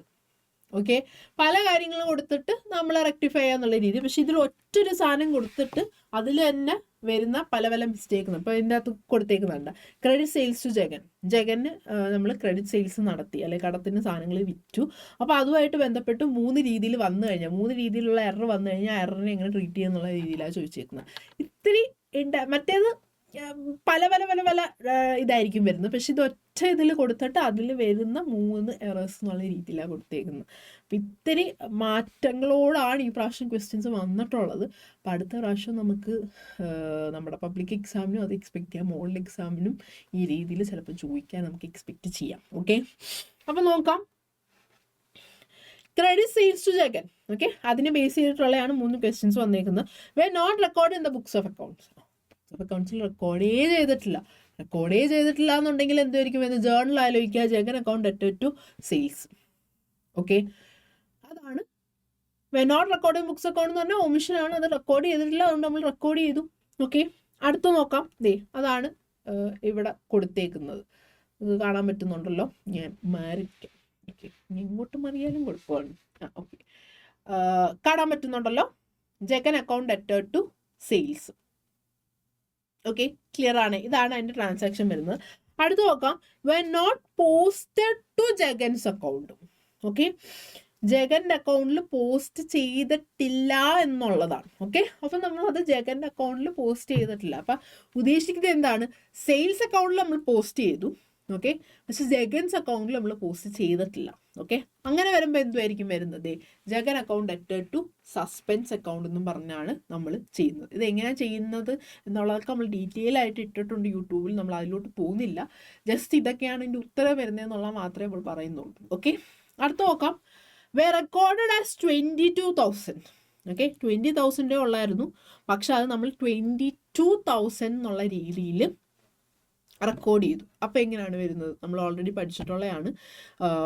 നമ്മുടെ സംഭവം വരുന്നത് ജഗൻ അക്കൗണ്ട് അറ്റഡ് ടു സെയിൽസ് ആണ് വരുന്നത്. 20,000 എന്നുള്ളതാണ് വരേണ്ടത്. പക്ഷേ 2,000 രൂപ നമ്മൾ കൂട്ടി എഴുതിയിട്ടുണ്ട്. 2,000 രൂപ ഡെബിറ്റും കൂടിയിട്ടുണ്ട്, 2,000 രൂപ ക്രെഡിറ്റും കൂടിയിട്ടുണ്ട്. ഓക്കെ, അപ്പോൾ ആ ഡെബിറ്റും ക്രെഡിറ്റും കുറയ്ക്കണമെങ്കിൽ തിരിച്ചിട്ട് എഴുതിയാൽ മതി. ഓക്കെ, അപ്പം ഇവിടെ എന്തോ നമ്മൾ പറഞ്ഞത്, റെക്കോർഡഡ് ആസ് 22,000 എന്നുള്ള രീതിയിലാകുമ്പം നോർമലി എന്താണ് ക്രെഡിറ്റ് സെയിൽസ് ജഗൻ എന്ന് പറഞ്ഞാൽ എന്താണ്, ജഗൻ അക്കൗണ്ട് അറ്റഡ് ടു സെയിൽസ് ആണ് വരുന്നത്. ഓക്കെ, പക്ഷെ ജഗൻ അക്കൗണ്ടും 2,000 രൂപ കൂടി നിൽക്കുകയാണ് ഡെബിറ്റും. അതേപോലെ സെയിൽസ് അക്കൗണ്ട് ക്രെഡിറ്റ് ആണ്, അത് 2,000 രൂപ ക്രെഡിറ്റ് കൂടി നിൽക്കുകയാണ്. ഓക്കെ, അപ്പം ഡെബിറ്റ് കുറയ്ക്കണമെങ്കിൽ നമ്മൾ എന്ത് ചെയ്യണം, അതിനെ ക്രെഡിറ്റ് ചെയ്യണം. ഓക്കെ, ജഗൻ 2,000 രൂപ കൊണ്ട് കൂടി നിൽക്കുകയാണ് ഡെബിറ്റ്, അതുകൊണ്ട് നമ്മൾ അതിനെ കുറയ്ക്കാൻ വേണ്ടി ക്രെഡിറ്റ് ചെയ്തു ആ 2,000. ഓക്കെ. ഇനി സെയിൽസ് ക്രെഡിറ്റ് ആണ്, അപ്പോൾ 2000 രൂപ കൊണ്ട് സെയിൽസ് കൂടി നിൽക്കുവാണ്. ഓക്കെ. അപ്പം ക്രെഡിറ്റ് ബാലൻസ് ഉള്ള സാധനം കൂടി നിൽക്കുന്നത് കുറയ്ക്കണമെങ്കിൽ അതിന് എന്ത് ചെയ്യണം, നമ്മൾ ഡെബിറ്റ് ചെയ്യണം. 2000 രൂപയാണ് എടുക്കേണ്ടത്, വേറെ ഒന്നും എടുക്കരുത്. കാരണം ബാക്കിയെല്ലാം സെറ്റാണ്. ആ ഒരു 2000 രൂപ കൂടി നിൽക്കുന്നത് ക്യാൻസൽ ചെയ്യുവാണ്. ഓക്കെ. അതാണ് നമുക്ക് 3 മാർക്കിൻ്റെ ക്വസ്റ്റ്യൻസ് വരുന്നത്. ഓക്കെ. അടുത്ത നോക്കാം. Yes, objectives of accounting. Okay. Objectives ഈ പറഞ്ഞ പോലെ കുറേ വട്ടം ചോദിച്ചിട്ടുണ്ട്. ഇത് ഫസ്റ്റ് ചാപ്റ്ററിൻ്റെ ക്വസ്റ്റ്യൻ ആണ്. ഓക്കെ. ഫസ്റ്റ് ചാപ്റ്ററിലെ ക്വസ്റ്റ്യൻസ് ആണ്. അതിലേറ്റവും 4 മാർക്കിൻ്റെ ആകുമ്പം 4 പോയിന്റ് എഴുതാമെന്നുള്ളതേ ഉള്ളൂ. ഓക്കെ. മെയിനായിട്ടും ഈ പറയുന്നത് 4 പോയിന്റുകൾ എഴുതുക. ഒബ്ജക്റ്റീവ്സ് ഓഫ് അക്കൗണ്ടിങ് എന്ന് പറയുമ്പോൾ maintenance of records of business transaction, calculation profit and loss, depiction of financial position, providing accounting information to its users. Okay. Clear ആണ്. ഇതൊക്കെ നമ്മൾ പറഞ്ഞ പോലെ നമ്മൾ കുറേ വലിയ കാര്യങ്ങൾ പഠിച്ചിട്ട് ഈ ഫസ്റ്റ് ചാപ്റ്ററിലെ ചില കാര്യങ്ങളൊക്കെ അങ്ങ് നമ്മൾ വിടും. ഓക്കെ. ക്വാളിറ്റേറ്റീവ് ക്യാരക്ടറിസ്റ്റിക്സ്, ഒബ്ജക്റ്റീവ്സ്, നൈസിനങ്ങ് വിടും. ഇതൊക്കെ ഞാൻ പറഞ്ഞ പോലെ ഫസ്റ്റ് ചാപ്റ്ററിൽ ആകപ്പാടെ 4 മാർക്കിൻ്റെ ക്വസ്റ്റ്യൻ ആണ് മൊത്തത്തിൽ ചോദിച്ചിട്ടുണ്ടെങ്കിൽ പോലും. ഓക്കെ. നമുക്ക് ആ 4 മാർക്കാണെങ്കിൽ നമുക്ക് ഇമ്പോർട്ടൻ്റ് ആണ്. ഓക്കെ. അത് പഠിക്കണം എന്ന് പറഞ്ഞാൽ നമ്മൾ വിടരുത്. മെയിനായിട്ട് ആ പറഞ്ഞ പോലെ ക്വാളിറ്റേറ്റീവ് ക്യാരക്ടറിസ്റ്റിക്സ്, യൂസേഴ്സ്, ഒബ്ജക്റ്റീവ്സ്, ഇതെല്ലാം നമ്മൾ അറിഞ്ഞിരിക്കണം. ഓക്കെ. കണ്ടോ, ഇതേപോലെ ചിലപ്പോൾ ചോദിക്കും. ചിലപ്പോൾ വേറെ ഏതെങ്കിലും നമുക്കിപ്പോൾ ഓപ്ഷൻ ഉണ്ടെങ്കിൽ നമുക്ക് എഴുതാൻ കുഴപ്പമില്ല. ഓപ്ഷൻ ഇല്ല എന്നുണ്ടെങ്കിൽ നമുക്കത് എഴുതേണ്ടി വന്നാൽ ഇതെല്ലാം പഠിച്ചിട്ട് തന്നെ പോകണം. ഓക്കെ. അടുത്ത് നോക്കാം. ഇതിപ്പം നമ്മൾ ഡിസ്കസ് ചെയ്യുന്നത് 4 മാർക്കിൻ്റെ ക്വസ്റ്റ്യൻ ആണ്. ഓക്കെ. അപ്പോൾ 6 ക്വസ്റ്റ്യൻസ് കൊടുത്തിട്ടുണ്ട്. അതിൽ നിന്ന് 5 എണ്ണം എഴുതാനാണ് പറഞ്ഞേക്കുന്നത്. ആൻഡ് ഫസ്റ്റ് ചാപ്റ്ററിലെ ക്വസ്റ്റ്യൻ ആണ്. രണ്ടാമത് നോക്കാം, അക്കൗണ്ടിങ് ഇക്വേഷൻ ആണ്. ഓക്കെ. അത് 3rd ചാപ്റ്ററായ റെക്കോർഡിംഗ് ഓഫ് ട്രാൻസാക്ഷൻസ് 1 വരുന്ന സംഭവമാണ്. അപ്പം അതിൽ നിങ്ങൾക്ക് അറിയാവുന്ന പോലെ തന്നെ കൂടുതലും വരുന്ന എന്താണ്, ആ ഒരു 3rd ചാപ്റ്ററിൽ നിന്ന് നമുക്ക് കൂടുതലും വരുന്നത് ഒന്നെങ്കിൽ ജേർണൽ ചെയ്യാൻ, അല്ലെങ്കിൽ ലെജർ ചെയ്യാൻ, അല്ലെങ്കിൽ ഇതേ അക്കൗണ്ടിങ് ഇക്വേഷനാണ്. ഓക്കെ. ലാസ്റ്റ് ഉത്തരം നമുക്ക് വരുന്നതെന്ന് പറയുമ്പം ഇങ്ങനെയാണ് വരുന്നത്.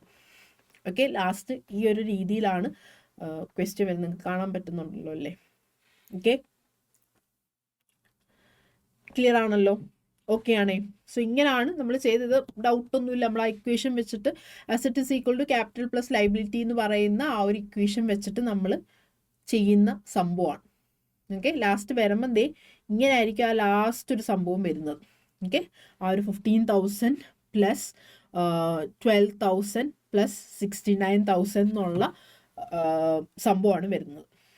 ഓക്കെ. ക്ലിയർ ആണേ? ഓക്കെ ആണേ? കുഴപ്പമൊന്നുമില്ലേ? സെറ്റാണേ? ഓക്കെ.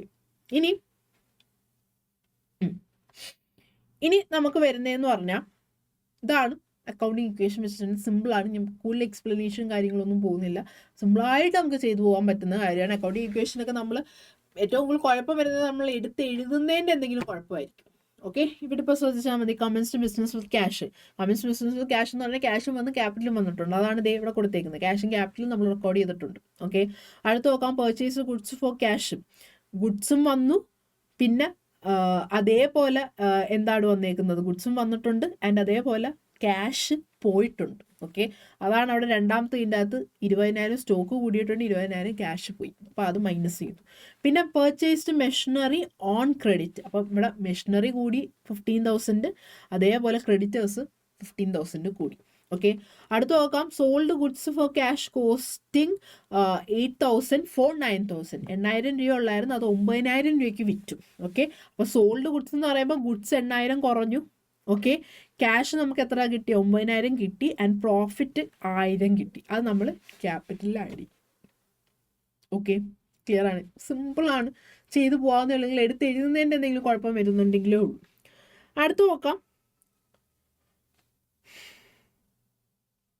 യെസ്, ഇതും ഈ പറഞ്ഞ പോലെ പ്രത്യേകിച്ച് കോംപ്ലിക്കേഷനോ കാര്യങ്ങളോ ഒന്നുമില്ല. ചില ഏതോ ഒരു ഇതില്ലാത്ത നമ്മൾ കണ്ടിട്ടുണ്ട്, ജേർണൽ പ്രോപ്പറിൽ വരുന്നതൊക്കെ കൊടുക്കും ഇടയ്ക്ക്.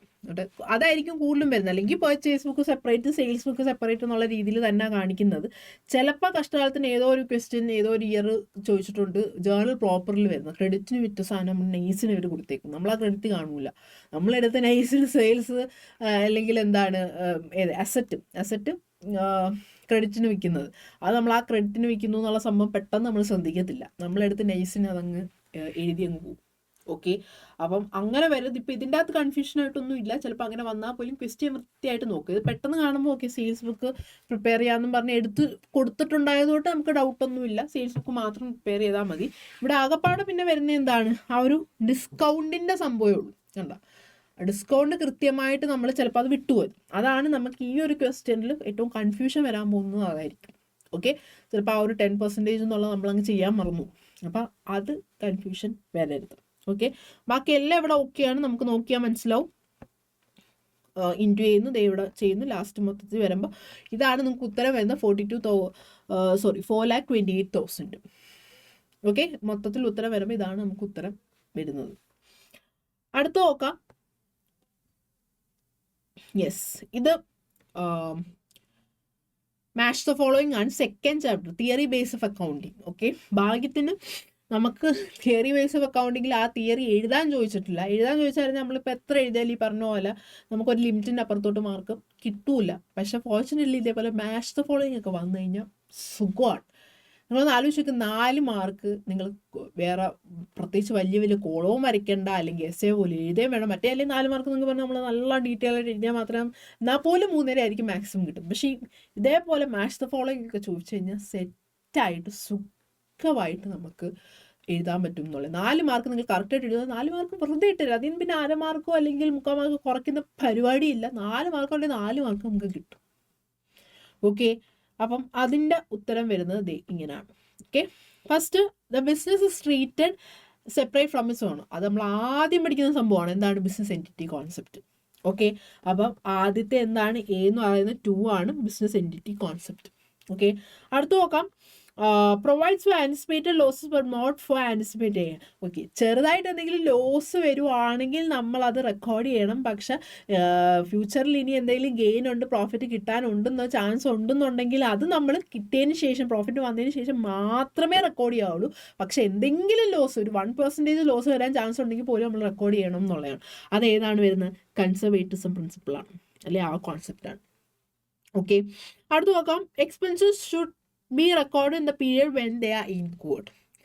ഓക്കെ, എപ്പോഴാണോ എക്സ്പെൻസ് നമുക്ക് ഇൻക്വയർ ആവുന്നത്, നമുക്ക് കയ്യിൽ നിന്ന് പോകുമ്പോഴല്ല, ഇൻക്വയർ ആവുന്ന എപ്പോഴാണോ അപ്പം നമ്മളത് റെക്കോർഡ് ചെയ്യണം എന്ന് പറയുന്നത് ഏതാണ്, മാച്ചിങ് കോൺസെപ്റ്റിലാണ് വരുന്നത്. ഓക്കെ, അടുത്ത transaction to be kept not in the physical unit എന്ന് പറഞ്ഞാൽ നമ്മൾ 10 രൂപയുടെ സാധനം വാങ്ങിച്ചാൽ 10 രൂപയുടെ സാധനം വാങ്ങിച്ചു എന്നും പറഞ്ഞ് നമുക്ക് വേണമെങ്കിൽ നമ്മുടെ ഒരു അറിവിന് വേണ്ടി വെക്കാം എന്നല്ലാതെ അക്കൗണ്ടിങ്ങിൽ നമുക്ക് എന്താണ് വേണ്ടത്, 10 രൂപയുടെ സാധനം എത്ര രൂപയ്ക്കാണ് വാങ്ങിച്ചത്, ടോട്ടൽ എത്ര ആയി. ഓക്കെ, 10 രൂപയുടെ സാധനം നമ്മളിപ്പം 10 എണ്ണം വാങ്ങിച്ചു. ഓക്കെ, 10 എണ്ണം 10 രൂപയുടെ സാധനം വാങ്ങിച്ചിട്ടുണ്ടെങ്കിൽ ടോട്ടൽ എത്ര, 100. നമുക്ക് ആ 100 അതാണ് വേണ്ടത്, അല്ലെ 10 എണ്ണം വാങ്ങിച്ചു എന്നുള്ളതല്ല നമുക്ക് വേണ്ടത്. അത് ഏതിലാണ് പറയുന്നത്, മണി മെഷർമെൻറ്റ് കോൺസെപ്റ്റ്.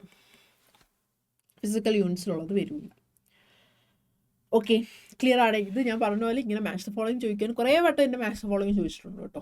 നിങ്ങൾക്ക് പബ്ലിക് എക്സാമിനാണെങ്കിലും ഒക്കെ കുറേ വട്ടം ചോദിച്ചിട്ടുണ്ട്. അങ്ങനെ ചോദിക്കുകയാണെങ്കിൽ നിങ്ങൾ രക്ഷപ്പെട്ട്. കാരണം സുഖമാണ്, അങ്ങോട്ടും ഇങ്ങോട്ടും അത് അങ്ങോട്ട് എഴുതുക എന്നുള്ളൊരു ബുദ്ധിമുട്ട് മാത്രമേ വരുന്നുള്ളൂ.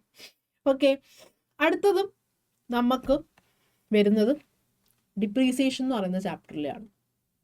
ഓക്കെ, ഡിപ്രീസിയേഷൻ എന്ന് പറയുന്ന ചാപ്റ്ററിൽ ഓൾറെഡി നമ്മൾ പറഞ്ഞിട്ടുണ്ട്, 4 മാർക്കിൻ്റെ ക്വസ്റ്റ്യൻ ആണ്. അത് ശ്രദ്ധിക്കേണ്ട കാര്യങ്ങൾ എന്ന് പറഞ്ഞാൽ, ഒന്ന് കോസ്റ്റ്, നമ്മൾ ആദ്യം പറഞ്ഞ പോലെ തന്നെ കോസ്റ്റ് എഴുതുമ്പോൾ അതിൻ്റെ കോസ്റ്റ് മാത്രമല്ല വരുന്നത്, ഇൻസ്റ്റലേഷനോ അങ്ങനെ എന്തെങ്കിലും വന്നിട്ടുണ്ടെങ്കിൽ അതും കൂടെ ആഡ് ചെയ്യും. അപ്പോൾ ഇവിടെ actually cost of machinery to cash എന്ന് പറഞ്ഞ് നമ്മൾ എഴുതുന്നത് എത്രയാണ്, 75,000 ആണ് എഴുതുന്നത്. ഓക്കെ, 75,000 എന്നുള്ളതാണ് എഴുതുന്നത്. ആൻഡ് പിന്നെ വരുന്നതെന്ന് പറഞ്ഞാൽ അത് 2020 നടന്ന സംഭവമാണ്. ഓക്കെ, അപ്പം പിന്നെ നമ്മൾ വേറൊരു മെഷീനറി വാങ്ങിക്കുന്നത് 2022 ഉള്ളൂ. ഓക്കെ, 2022 പിന്നെ മെഷീനറി വാങ്ങിക്കുന്നുള്ളൂ. അപ്പോൾ അത്രയും വർഷത്തെ അത് റിട്ടേൺ ഡൗൺ വാല്യൂ മെത്തേഡിൽ ചെയ്യണം എന്നുള്ളതാണ് പറഞ്ഞേക്കുന്നത്. ഓക്കെ, അപ്പം 2021 വേറുള്ളത് നമുക്ക് സിമ്പിളായിട്ട് ചെയ്ത് പോയാൽ മതി, വേറെ കുഴപ്പമൊന്നുമില്ല. ഡിമിനിഷിങ് വാല്യൂ മെത്തേഡ് എന്നുള്ള രീതിയിൽ നമ്മൾ ചെയ്ത് പോവാണ്, വലിയ കുഴപ്പമൊന്നുമില്ല, സിമ്പിളായിട്ട് നമുക്ക് ചെയ്തു പോവാം. പിന്നെ ഈ വരുമ്പോഴാണ് അടുത്ത 1 April 2022 ടു 31 March 2023, അതാണ് നമ്മുടെ ഫിനാൻഷ്യൽ ഇയർ വരുന്നത്. അതിൽ വരുമ്പോഴാണ് ജൂലൈയിൽ ഒരു മെഷീനറി വാങ്ങിക്കുന്നത്. ഓക്കെ, മെഷീനറി വാങ്ങിക്കുന്നത് ജൂലൈയിലാണ്. ഓക്കെ, 30,000 രൂപയുടെ അത് വാങ്ങിക്കുന്നത്. അവിടെ വരുമ്പോൾ ഈ ഡിപ്രീസിയേഷൻ്റെ കണക്ക് വരുമ്പം നമുക്ക് കൺഫ്യൂഷൻ വരും. അത് ശ്രദ്ധിച്ചോണം. അതാണ് ഇവിടെ ഒരു പ്രോബ്ലം വരാനുള്ളൊരു സംഭവം വരുന്നത്. ഓക്കെ, ഡിപ്രീസിയേഷൻ ഏതിൻ്റെയൊക്കെ വരും? 2 മെഷീനറിയുടെയും ഡിപ്രീസിയേഷൻ എടുക്കണം. പക്ഷെ മറ്റേ മെഷീനറിയുടെ ഫുൾ ഇയർ ആണ് എടുക്കുന്നുണ്ടെങ്കിൽ ഇവിടെ എത്ര നാളത്തെ എടുക്കണമെന്ന് പറഞ്ഞാൽ നമുക്ക് എപ്പോഴാണ് ഈ മെഷീനറി വാങ്ങിച്ചത്? ജൂലൈയിലാണ് വാങ്ങിച്ചത്. ഓക്കെ, അപ്പോൾ ജൂലൈ തൊട്ടുള്ളത് നമ്മൾ കൂട്ടുന്നത് July, August, September, October, November, December, January, February, March. Year end ആവുന്നത് 31 മാർച്ച് 2023 ആണ്. അപ്പോൾ 9 മാസം മാത്രമേ അത് ഉപയോഗിച്ചിട്ടുള്ളൂ. ആദ്യത്തെ 3 മാസം ഏപ്രിൽ, മെയ്, ജൂണിൽ നമ്മൾ മെഷീനറി ഇല്ല. അപ്പോൾ 3 മാസം എടുക്കേണ്ട കാര്യമില്ല. അപ്പം അതിൻ്റെ ഡിപ്രീസിയേഷൻ കണ്ടുപിടിക്കുമ്പം ഒന്നാമത്തെ കാര്യം എന്താണ് നമ്മൾ ആലോചിക്കേണ്ട? ആ ഒരു ഡേറ്റ് ആലോചിച്ചു. ഇപ്പം എന്ന് പറയുമ്പോൾ 10 × 100 × 9/12. ഓക്കെ, അതാണ് ഇവിടെ മെയിനായിട്ട് നിങ്ങൾ ശ്രദ്ധിക്കേണ്ട പോയിന്റ് ഒന്നാമത്തത്. പിന്നെ മറ്റേത് വരുമ്പോൾ എന്താണ്? ഡിമിനിഷിങ് വാല്യൂ മെത്തേഡാണ്. അപ്പം നമുക്ക് ഇൻറ്റു 10/100. ഡിമിനിഷിങ് ആകുമ്പം ഒറ്റ ഡിപ്രീസിയേഷൻ ആയിരിക്കത്തില്ല എല്ലാ വർഷവും. ഓക്കെ, അത് മാറിക്കൊണ്ടിരിക്കും, കുറഞ്ഞുകൊണ്ടിരിക്കും. ഓക്കെ, ക്ലിയർ ആണേ? സെറ്റാണേ? കുഴപ്പമൊന്നുമില്ല. അപ്പോൾ ഇതെല്ലാം കൂടെ ചെയ്ത് വരുമ്പോൾ കിട്ടുന്ന ഉത്തരമാണ് 8,730 എന്ന് പറഞ്ഞാൽ. നമുക്ക് ജസ്റ്റ് വേണമെങ്കിൽ ഒന്ന് നോക്കാം. Okay, 3 4 12 2 2s 4 2 5s 10 2 1s 2. Okay, yes. അപ്പം 15 × 20.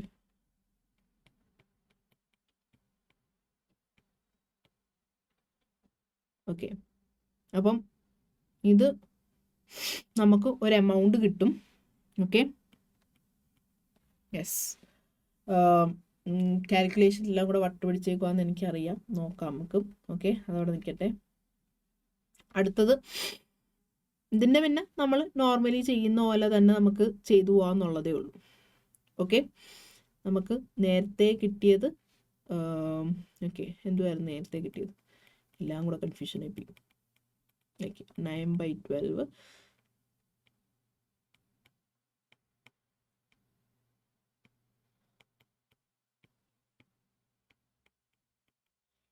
ഓക്കെ, അപ്പം 5 3s 15 × 5 5 1s.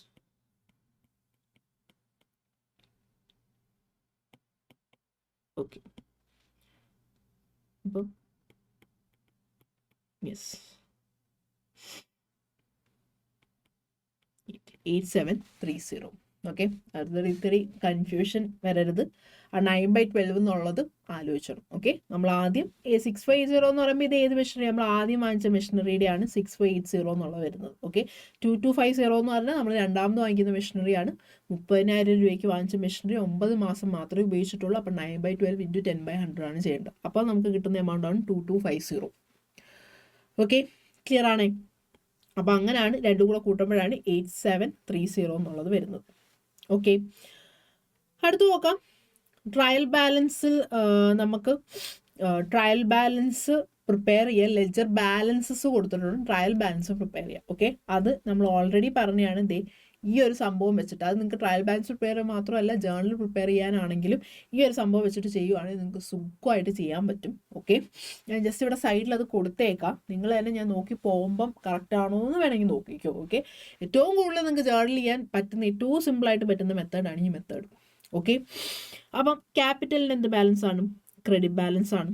ഓക്കെ, ഡ്രോയിങ്സിന് എന്ത് ബാലൻസ് ആണ്? ഡെബിറ്റ് ബാലൻസ് ആണ്. മെഷീനറിക്ക് ഡെബിറ്റ് ബാലൻസ് ആണ്. സെയിൽസ് ക്രെഡിറ്റ് ആണ്. പർച്ചേസ് ഡെബിറ്റ് ആണ്. വേജസ് ഡെബിറ്റ് ആണ്. ഡെറ്റേഴ്സ് ഡെബിറ്റ് ആണ്. ക്രെഡിറ്റേഴ്സ് ക്രെഡിറ്റ് ബാലൻസ് ആണ്. ഓക്കെ, അതേപോലെ എഴുതി വെച്ചിട്ട് ലാസ്റ്റ് ഈ ഒരു സംഭവം നമുക്ക് കിട്ടും. ഓക്കെ, കണ്ട capital credit. Okay, drawings debit, machinery debit, sales credit, purchase, wages, debtors എല്ലാം ഡെബിറ്റ് സൈഡ്, പിന്നെ ക്രെഡിറ്റേഴ്സ് ഇതേ. ഓക്കെ, നമ്മൾ ഓൾറെഡി ഡിസ്കസ് ചെയ്ത് കഴിഞ്ഞ സംഭവമാണ്. ഓക്കെ, അത് ഞാൻ പറഞ്ഞ പോലെ ഈ ഒരു സംഭവം ഇത് ഏതിലൊക്കെയാണ് വരുന്നതെന്നുള്ളത്. ഇപ്പോൾ ക്യാപിറ്റൽ എന്ന് പറയുമ്പോൾ എന്താണ്? ഇക്വിറ്റി ഓഫ് ക്യാപിറ്റൽ, അതിന് ക്രെഡിറ്റ് ബാലൻസ് ആണ്. ഡ്രോയിങ്സ് എന്ന് പറയുമ്പോൾ ഡെബിറ്റ് ബാലൻസ് ആണ്. മെഷീനറി എന്ന് പറഞ്ഞാൽ അസറ്റാണ്, അസറ്റിന് ഡെബിറ്റ് ബാലൻസ് ആണ്. സെയിൽസ് എന്ന് പറഞ്ഞാൽ റവന്യൂ ഇൻകം എന്നുള്ളതാണ്. ക്രെഡിറ്റ് ബാലൻസ് ആണ്. പർച്ചേസ് എന്ന് പറയുമ്പോൾ അതിന് ഡെബിറ്റ് ബാലൻസ് ആണ്. ഓക്കെ, എക്സ്പെൻസ് ആണ്. വേജസ് എക്സ്പെൻസ് ആണ്, ഡെബിറ്റ് ബാലൻസ് ആണ്. ഡെറ്റേഴ്സ് എന്ന് പറയുമ്പോൾ നമുക്ക് എക്സ്പെൻസ് എന്നുള്ള രീതി നമുക്ക് പൈസ ഇങ്ങോട്ട് കിട്ടാനുള്ളതാണ്. അപ്പം അതെന്താണ്, ഡെബിറ്റ് ബാലൻസ് ആണ്. ക്രെഡിറ്റേഴ്സ് എന്ന് പറഞ്ഞാൽ നമ്മൾ പൈസ കൊടുക്കാനുള്ളതാണ്, അത് ലയബിലിറ്റി എന്നുള്ള രീതിയിൽ വരും. ഓക്കെ, അപ്പോൾ ഇത് ഏതാണെന്നുള്ള കൃത്യമായിട്ട് നിങ്ങൾക്ക് അറിയാമെന്നുണ്ടെങ്കിൽ ഡെബിറ്റും ക്രെഡിറ്റ് സുഖമായിട്ട് ചെയ്യാൻ പറ്റും. ഓക്കെ, അടുത്ത് നോക്കാം. യെസ്, അപ്പം അതോടെ നമ്മുടെ അല്ലാത്ത 4 മാർക്ക് എന്നുള്ള രീതിയിൽ കഴിഞ്ഞു. പിന്നെ വരുന്നതാണ് എസ് എ ക്വസ്റ്റ്യൻ ചോദിച്ചിട്ടുള്ളത് ചാപ്റ്റർ 4 റെക്കോർഡിംഗ് ഓഫ് ട്രാൻസാക്ഷൻസ് 2 നിന്ന് ചോദിച്ചിട്ടുണ്ട് ഒരു ക്വസ്റ്റ്യൻ. പിന്നെ ചാപ്റ്റർ 5 ബാങ്ക് റെക്കൺസിലേഷൻ സ്റ്റേറ്റ്മെന്റിൽ നിന്ന് ചോദിച്ചിട്ടുണ്ട്. അതേപോലെ ചാപ്റ്റർ 3 റെക്കോർഡിംഗ് ഓഫ് ട്രാൻസാക്ഷൻസ് 1 നിന്നും ചോദിച്ചിട്ടുണ്ട്. Okay, chapter 4 recording of transaction 2 നിന്ന് ഡബിൾ കോളം ക്യാഷ് ബുക്ക് റിപ്പയറാണ് ചോദിച്ചേക്കുന്നത്. പിന്നെ ബാങ്ക് റെക്കൺസിലേഷൻ സ്റ്റേറ്റ്മെന്റിൽ നിന്ന് നോർമലി ചോദിക്കുന്ന ഒരു ക്വസ്റ്റ്യൻ. പിന്നെ അടുത്ത വന്നേക്കുന്നത് റെക്കോർഡിംഗ് ഓഫ് ട്രാൻസാക്ഷൻ 1 ചാപ്റ്റർ 3 എന്ന് ചോദിച്ചേക്കുന്നത് ജേർണൽ. അത് സിമ്പിളാണ് ആക്ച്വലി. ജേർണൽ പ്രിപ്പയർ ചെയ്യാനൊക്കെ എസ് എ ചോദിക്കാന്ന് പറഞ്ഞാൽ തന്നെ നമുക്ക് ഏറ്റവും വലിയ ഭാഗ്യമാണ്. ഓക്കെ, എസ് എ വളരെ സിമ്പിളാണ്. നിങ്ങൾക്ക് ഏകദേശം ഒരു ഐഡിയ ഉണ്ടെങ്കിൽ സുഖമായിട്ട് ചെയ്യാൻ പറ്റും എന്നുള്ളതാണ്. ഓക്കെ, നമുക്കപ്പം അതൊന്ന് ജസ്റ്റ് ഒന്ന് കാണാം. അപ്പം ഇവിടെ ശ്രദ്ധിക്കേണ്ട കാര്യം, മെയിനായിട്ടും ശ്രദ്ധിക്കേണ്ട കാര്യം എന്ന് പറഞ്ഞാൽ ഒന്ന് opening balance, cash in hand, bank over draft. Okay, cash in hand എന്ന് പറയുമ്പോൾ നമ്മൾ ക്യാഷ് കോളത്തിൽ 20,000 ടു ബാലൻസ് ബി ഡി എന്നും പറഞ്ഞ് എഴുതുന്നുണ്ട്. ഓക്കെ, അത് കുഴപ്പമൊന്നുമില്ല. ഓവർ ഡ്രാഫ്റ്റ് ആകുമ്പോൾ നമ്മൾ ഓൾറെഡി പറഞ്ഞിട്ടുണ്ട്, നമുക്ക് അൺഫേവറബിൾ ആയിട്ടുള്ള ബാലൻസ് ആണ്. അത് എപ്പോഴായിരിക്കും എവിടെ ആയിരിക്കും വരുന്നത്, ക്രെഡിറ്റ് ആണ്. അതിന് ഓവർ ഡ്രാഫ്റ്റ് എന്നുള്ള രീതിയിൽ ബാങ്കിൻ്റെ ഇതാണ് വരുന്നത്. ഓക്കെ, ബാങ്ക് ആണെങ്കിൽ നമുക്ക് എക്സ്ട്രാ പൈസ, ഇല്ലാത്ത പൈസ നമുക്ക് തരുന്നതെന്നുള്ള രീതിയിൽ പറയുന്നത്. അപ്പം ഇപ്പുറത്തെ സൈഡിൽ ക്രെഡിറ്റ് സൈഡിൽ ബാലൻസ് ബ്രോട്ട് ഡൗൺ എന്നും പറഞ്ഞ് ബാങ്കിൻ്റെ കോളത്തിൽ നമ്മൾ 3000 രൂപ. അപ്പോൾ ഇത് കൺഫ്യൂഷൻ ആവരുത്. ഓക്കെ, ഓവർ ഡ്രാഫ്റ്റ് എന്ന് കൊടുത്തു കഴിഞ്ഞാൽ അതെന്തായാലും ഡബിൾ കോളം ക്യാഷ് ബുക്കിൽ ക്രെഡിറ്റ് സൈഡിൽ ബാങ്ക് കോളത്തിൽ വരുന്നതാണ്. ഓക്കെ, അടുത്ത് നോക്കാം. Purchased goods for cash. Okay, അപ്പോൾ എന്താ ജേർണൽ എൻട്രി ആലോചിക്കുക, purchase account അറ്റഡ് to cash. Okay, അപ്പം ക്യാഷ് ബുക്കിൽ അതെന്താ ബൈ പർച്ചേസ് എന്ന് പറഞ്ഞാൽ വരുന്നത്. ഓക്കെ, അടുത്ത് നോക്കാം. ഡിപ്പോസിറ്റഡ് ഇൻ ടു ബാങ്ക്, ഇത് നമുക്ക് കോൺട്രാ എൻട്രി ആണ് വരുന്നത്. ഓക്കെ, അപ്പോൾ ആലോചിക്കുക, ബാങ്ക് അക്കൗണ്ട് അറ്റഡ് ടു ക്യാഷ് ആണ് വരുന്നത്. ഓക്കെ, ബൈ ബാങ്ക് ഇവിടെ to cash contra account CC എന്ന് പറഞ്ഞ് കൊടുത്തിട്ടുണ്ട്. ഓക്കെ, അടുത്ത് നോക്കാം. Sold goods for cash. Cash എന്ന് പറയുമ്പോൾ സോൾഡ് ഗുഡ്സ് ഫോർ ക്യാഷ് എന്ന് പറഞ്ഞാൽ ക്യാഷ് അക്കൗണ്ട് അറ്റഡ് ടു സെയിൽസ് ആണ് വരുന്നത്. ഇവിടെ സെയിൽസ് ടു സെയിൽസ് എന്ന് പറഞ്ഞു വന്നിട്ടുണ്ട്. അടുത്ത് നോക്കാം. Purchased goods paid by cheque. അപ്പം പൈസ അല്ല കൊടുത്ത്, ചെക്കാണ് കൊടുത്തത്. അപ്പോൾ ബാങ്ക് വഴിയാണ്. അപ്പോൾ പർച്ചേസ് അക്കൗണ്ട് അറ്റഡ് ടു ബാങ്ക് ആണ് വരുന്നത്. അപ്പം ബൈ പർച്ചേസസ് എന്ന് കൊടുത്തിട്ട് ബാങ്ക് കോളത്തിൽ 5,000 വരും. ഓക്കെ, അടുത്ത് നോക്കാം. പർച്ചേസ് സ്റ്റേഷനറി എന്ന് പറയുമ്പോൾ of course stationery account അറ്റഡ് to cash ആണ് വരുന്നത്. ബൈ സ്റ്റേഷനറി പറഞ്ഞ് ക്യാഷ് 1000 വരും. അത് സ്പെസിഫിക്കലി എടുത്ത് പറഞ്ഞിട്ടില്ല എന്നുണ്ടെങ്കിൽ നമ്മൾ ക്യാഷ് കൊടുത്തു എന്നുള്ള അർത്ഥമാണ്. ഓക്കെ, കൺഫ്യൂഷൻ വരേണ്ട കാര്യമില്ല. Withdraw bank from bank four office use, അത് ശ്രദ്ധിച്ചോണം. നമ്മൾ കൺഫ്യൂഷൻ ആക്കാൻ വേണ്ടി അവർ ചോദിക്കുന്ന ഇതാണ്. പെട്ടെന്ന് നമ്മൾ വിഡ്രോ എന്ന് പറയുമ്പോൾ നമുക്ക് പേഴ്സണൽ യൂസ് എന്നുള്ള രീതിയാണ് വരുന്നത്. അല്ല, ഇത് വിഡ്രോ ഫോർ ഓഫീസ് യൂസ് ആണ് പറഞ്ഞിരിക്കുന്നത്. എന്ന് പറഞ്ഞാൽ ക്യാഷ് വിഡ്രോ ചെയ്തു എന്നുള്ള അർത്ഥമാണ്. ഓക്കെ, അപ്പോൾ എന്താണ്, ക്യാഷ് അക്കൗണ്ട് അറ്റഡ് ടു ബാങ്ക് ആണ് വരുന്നത്. നോക്കൂ, by cash to bank contra entry ആണ്. ഓക്കെ, പിന്നെ വരുന്നത് പെയ്ഡ് സാലറി. ഇവിടെ ക്യാഷ് ആണോ ബാങ്ക് ഓഫ് സ്പെസിഫിക്കലി കൊടുത്തിട്ടില്ല. അപ്പോൾ ക്യാഷ് ആണ്. ഇപ്പോൾ സാലറി അക്കൗണ്ട് അറ്റഡ് ടു ക്യാഷ് ആണ് വരുന്നത്. അപ്പം ക്യാഷ് ബുക്കിൽ ബൈ സാലറി എന്ന് പറഞ്ഞ് ക്യാഷ് കോളത്തിൽ നമ്മൾ 2000 കാണിക്കും. Okay, withdrew cash for personal use. Okay, അപ്പോൾ പേഴ്സണൽ യൂസ് എന്ന് പറയുമ്പോൾ എങ്ങനെയായിരിക്കും വരുന്നത്, ഡ്രോയിങ്സ് അക്കൗണ്ട് അറ്റഡ് ടു ക്യാഷ് ആണ് withdraw, drawings account അറ്റഡ് to cash ആണ് വരുന്നത്. അപ്പോൾ ബൈ ഡ്രോയിങ്സ് എന്ന് പറഞ്ഞ് ക്യാഷ് കോളത്തിൽ 1000 കാണിക്കും. ഓക്കെ, പിന്നെ ഈ പറഞ്ഞ പോലെ ബാലൻസ് ക്യാരിഡ് ഓൺ നിങ്ങളെല്ലാം ചെയ്ത് വരുമ്പം ആക്ച്വലി ക്യാഷിൻ്റെ അവിടെ മാത്രമേ 16,000 നമുക്ക് ബാലൻസ് എന്നുള്ള രീതിയിൽ വരത്തുള്ളൂ. ബാങ്ക് 0 ആയിരിക്കും. എന്ന് പറഞ്ഞാൽ എന്താണ്, നമ്മൾ ആ ബാങ്ക് ഓവർ ഡ്രാഫ്റ്റ് നമുക്ക് ക്ലിയർ ആയി എന്നുള്ളതാണ്. ഓക്കെ, കൂടുതൽ പൈസ കൊടുക്കാനുള്ള ക്ലിയർ ചെയ്തു, പിന്നെ ബാങ്ക് അക്കൗണ്ടിൽ പൈസ ഇല്ല എന്നുള്ള അർത്ഥമാണ്. അപ്പോൾ ഈ 0 ഒക്കെ വരുമ്പോൾ നമ്മളെ കൺഫ്യൂഷൻ ആക്കാനാണ്. നമ്മൾ കറക്റ്റായിട്ട് ചെയ്താൽ പോലും നമ്മളല്ലെങ്കിൽ ഇവിടെ 0 വരത്തില്ലല്ലോ, അപ്പം പിന്നെ എന്തോ മിസ്റ്റേക്ക് ഉണ്ട് നമ്മൾ ചെയ്തതെന്നുള്ളത് നമുക്ക് കൺഫ്യൂഷൻ ആവും. പക്ഷേ ഇല്ല, നിങ്ങൾ ചെയ്തത് കറക്റ്റാണ്. ഓക്കെ, കൺഫ്യൂഷൻ ആവേണ്ട കാര്യമില്ല. ഓക്കെ, അടുത്ത് നോക്കാം. അത് ഞാൻ പറഞ്ഞത്, ഇത് ഒരു നമ്മളിങ്ങനെ കുഴപ്പിക്കാൻ വേണ്ടി ഓരോന്നും ചോദിച്ചിട്ടുണ്ട് അവർ. പക്ഷെ നമ്മളതിലൊന്നും തളരരുത്. ഓക്കെ, അടുത്ത് നോക്കാം. ഇത് ബാങ്ക് റെക്കൺസിലേഷൻ സ്റ്റേറ്റ്മെന്റ് ആണ്. ബാലൻസ് ആസ് പെർ പാസ്ബുക്ക് എന്നുള്ള രീതിയിലാണ് ചെയ്യേണ്ടത്. സിമ്പിളായിട്ട് ചെയ്യാം. നമുക്ക് എന്താണ് ഞാൻ ഓൾറെഡി പറഞ്ഞു തന്നിട്ടുള്ള ട്രിക്ക് അനുസരിച്ച് ഇത് ക്യാഷ് ബുക്ക്, ഇത് പാസ്ബുക്ക്, ബാലൻസ് ആസ് എ പാസ്ബുക്കാണ് ചെയ്യുന്നത്. അപ്പോൾ പാസ്ബുക്കാണ് അനക്കേണ്ടത്. അപ്പോൾ ഇവിടെ നോക്കുക, cheque deposited but not yet cleared. അതിൻ്റെ അർത്ഥം എന്താണ്? ചെക്ക് ആക്ച്വലി നമുക്ക് കിട്ടിയതാണ്, പൈസ കിട്ടിയതാണ്, പക്ഷെ ഇതുവരെ ബാങ്കിൽ ചെക്ക് അല്ലെ പൈസ വന്നതായിട്ട് നമ്മൾ കാണിച്ചിട്ടില്ല. ഓക്കെ, അതിൻ്റെ അർത്ഥം എന്താണ് ഉദ്ദേശിക്കുന്നത്? പാസ്ബുക്കിൽ പൈസ വന്നതായിട്ട് കാണിച്ചിട്ടില്ല എന്ന് പറഞ്ഞാൽ പാസ്ബുക്ക് കൂടെ കുറഞ്ഞിരിക്കുവാണ്. ക്യാഷ് ബുക്കിൽ നമ്മൾ കാണിച്ചിട്ടുണ്ടെന്ന്, നമ്മൾ ചെക്ക് കിട്ടിയ ഉടനെ ക്യാഷ് ബുക്കിൽ നമ്മൾ ചെയ്തു, പൈസ കിട്ടിയെന്ന് പറഞ്ഞ് ചെയ്തു.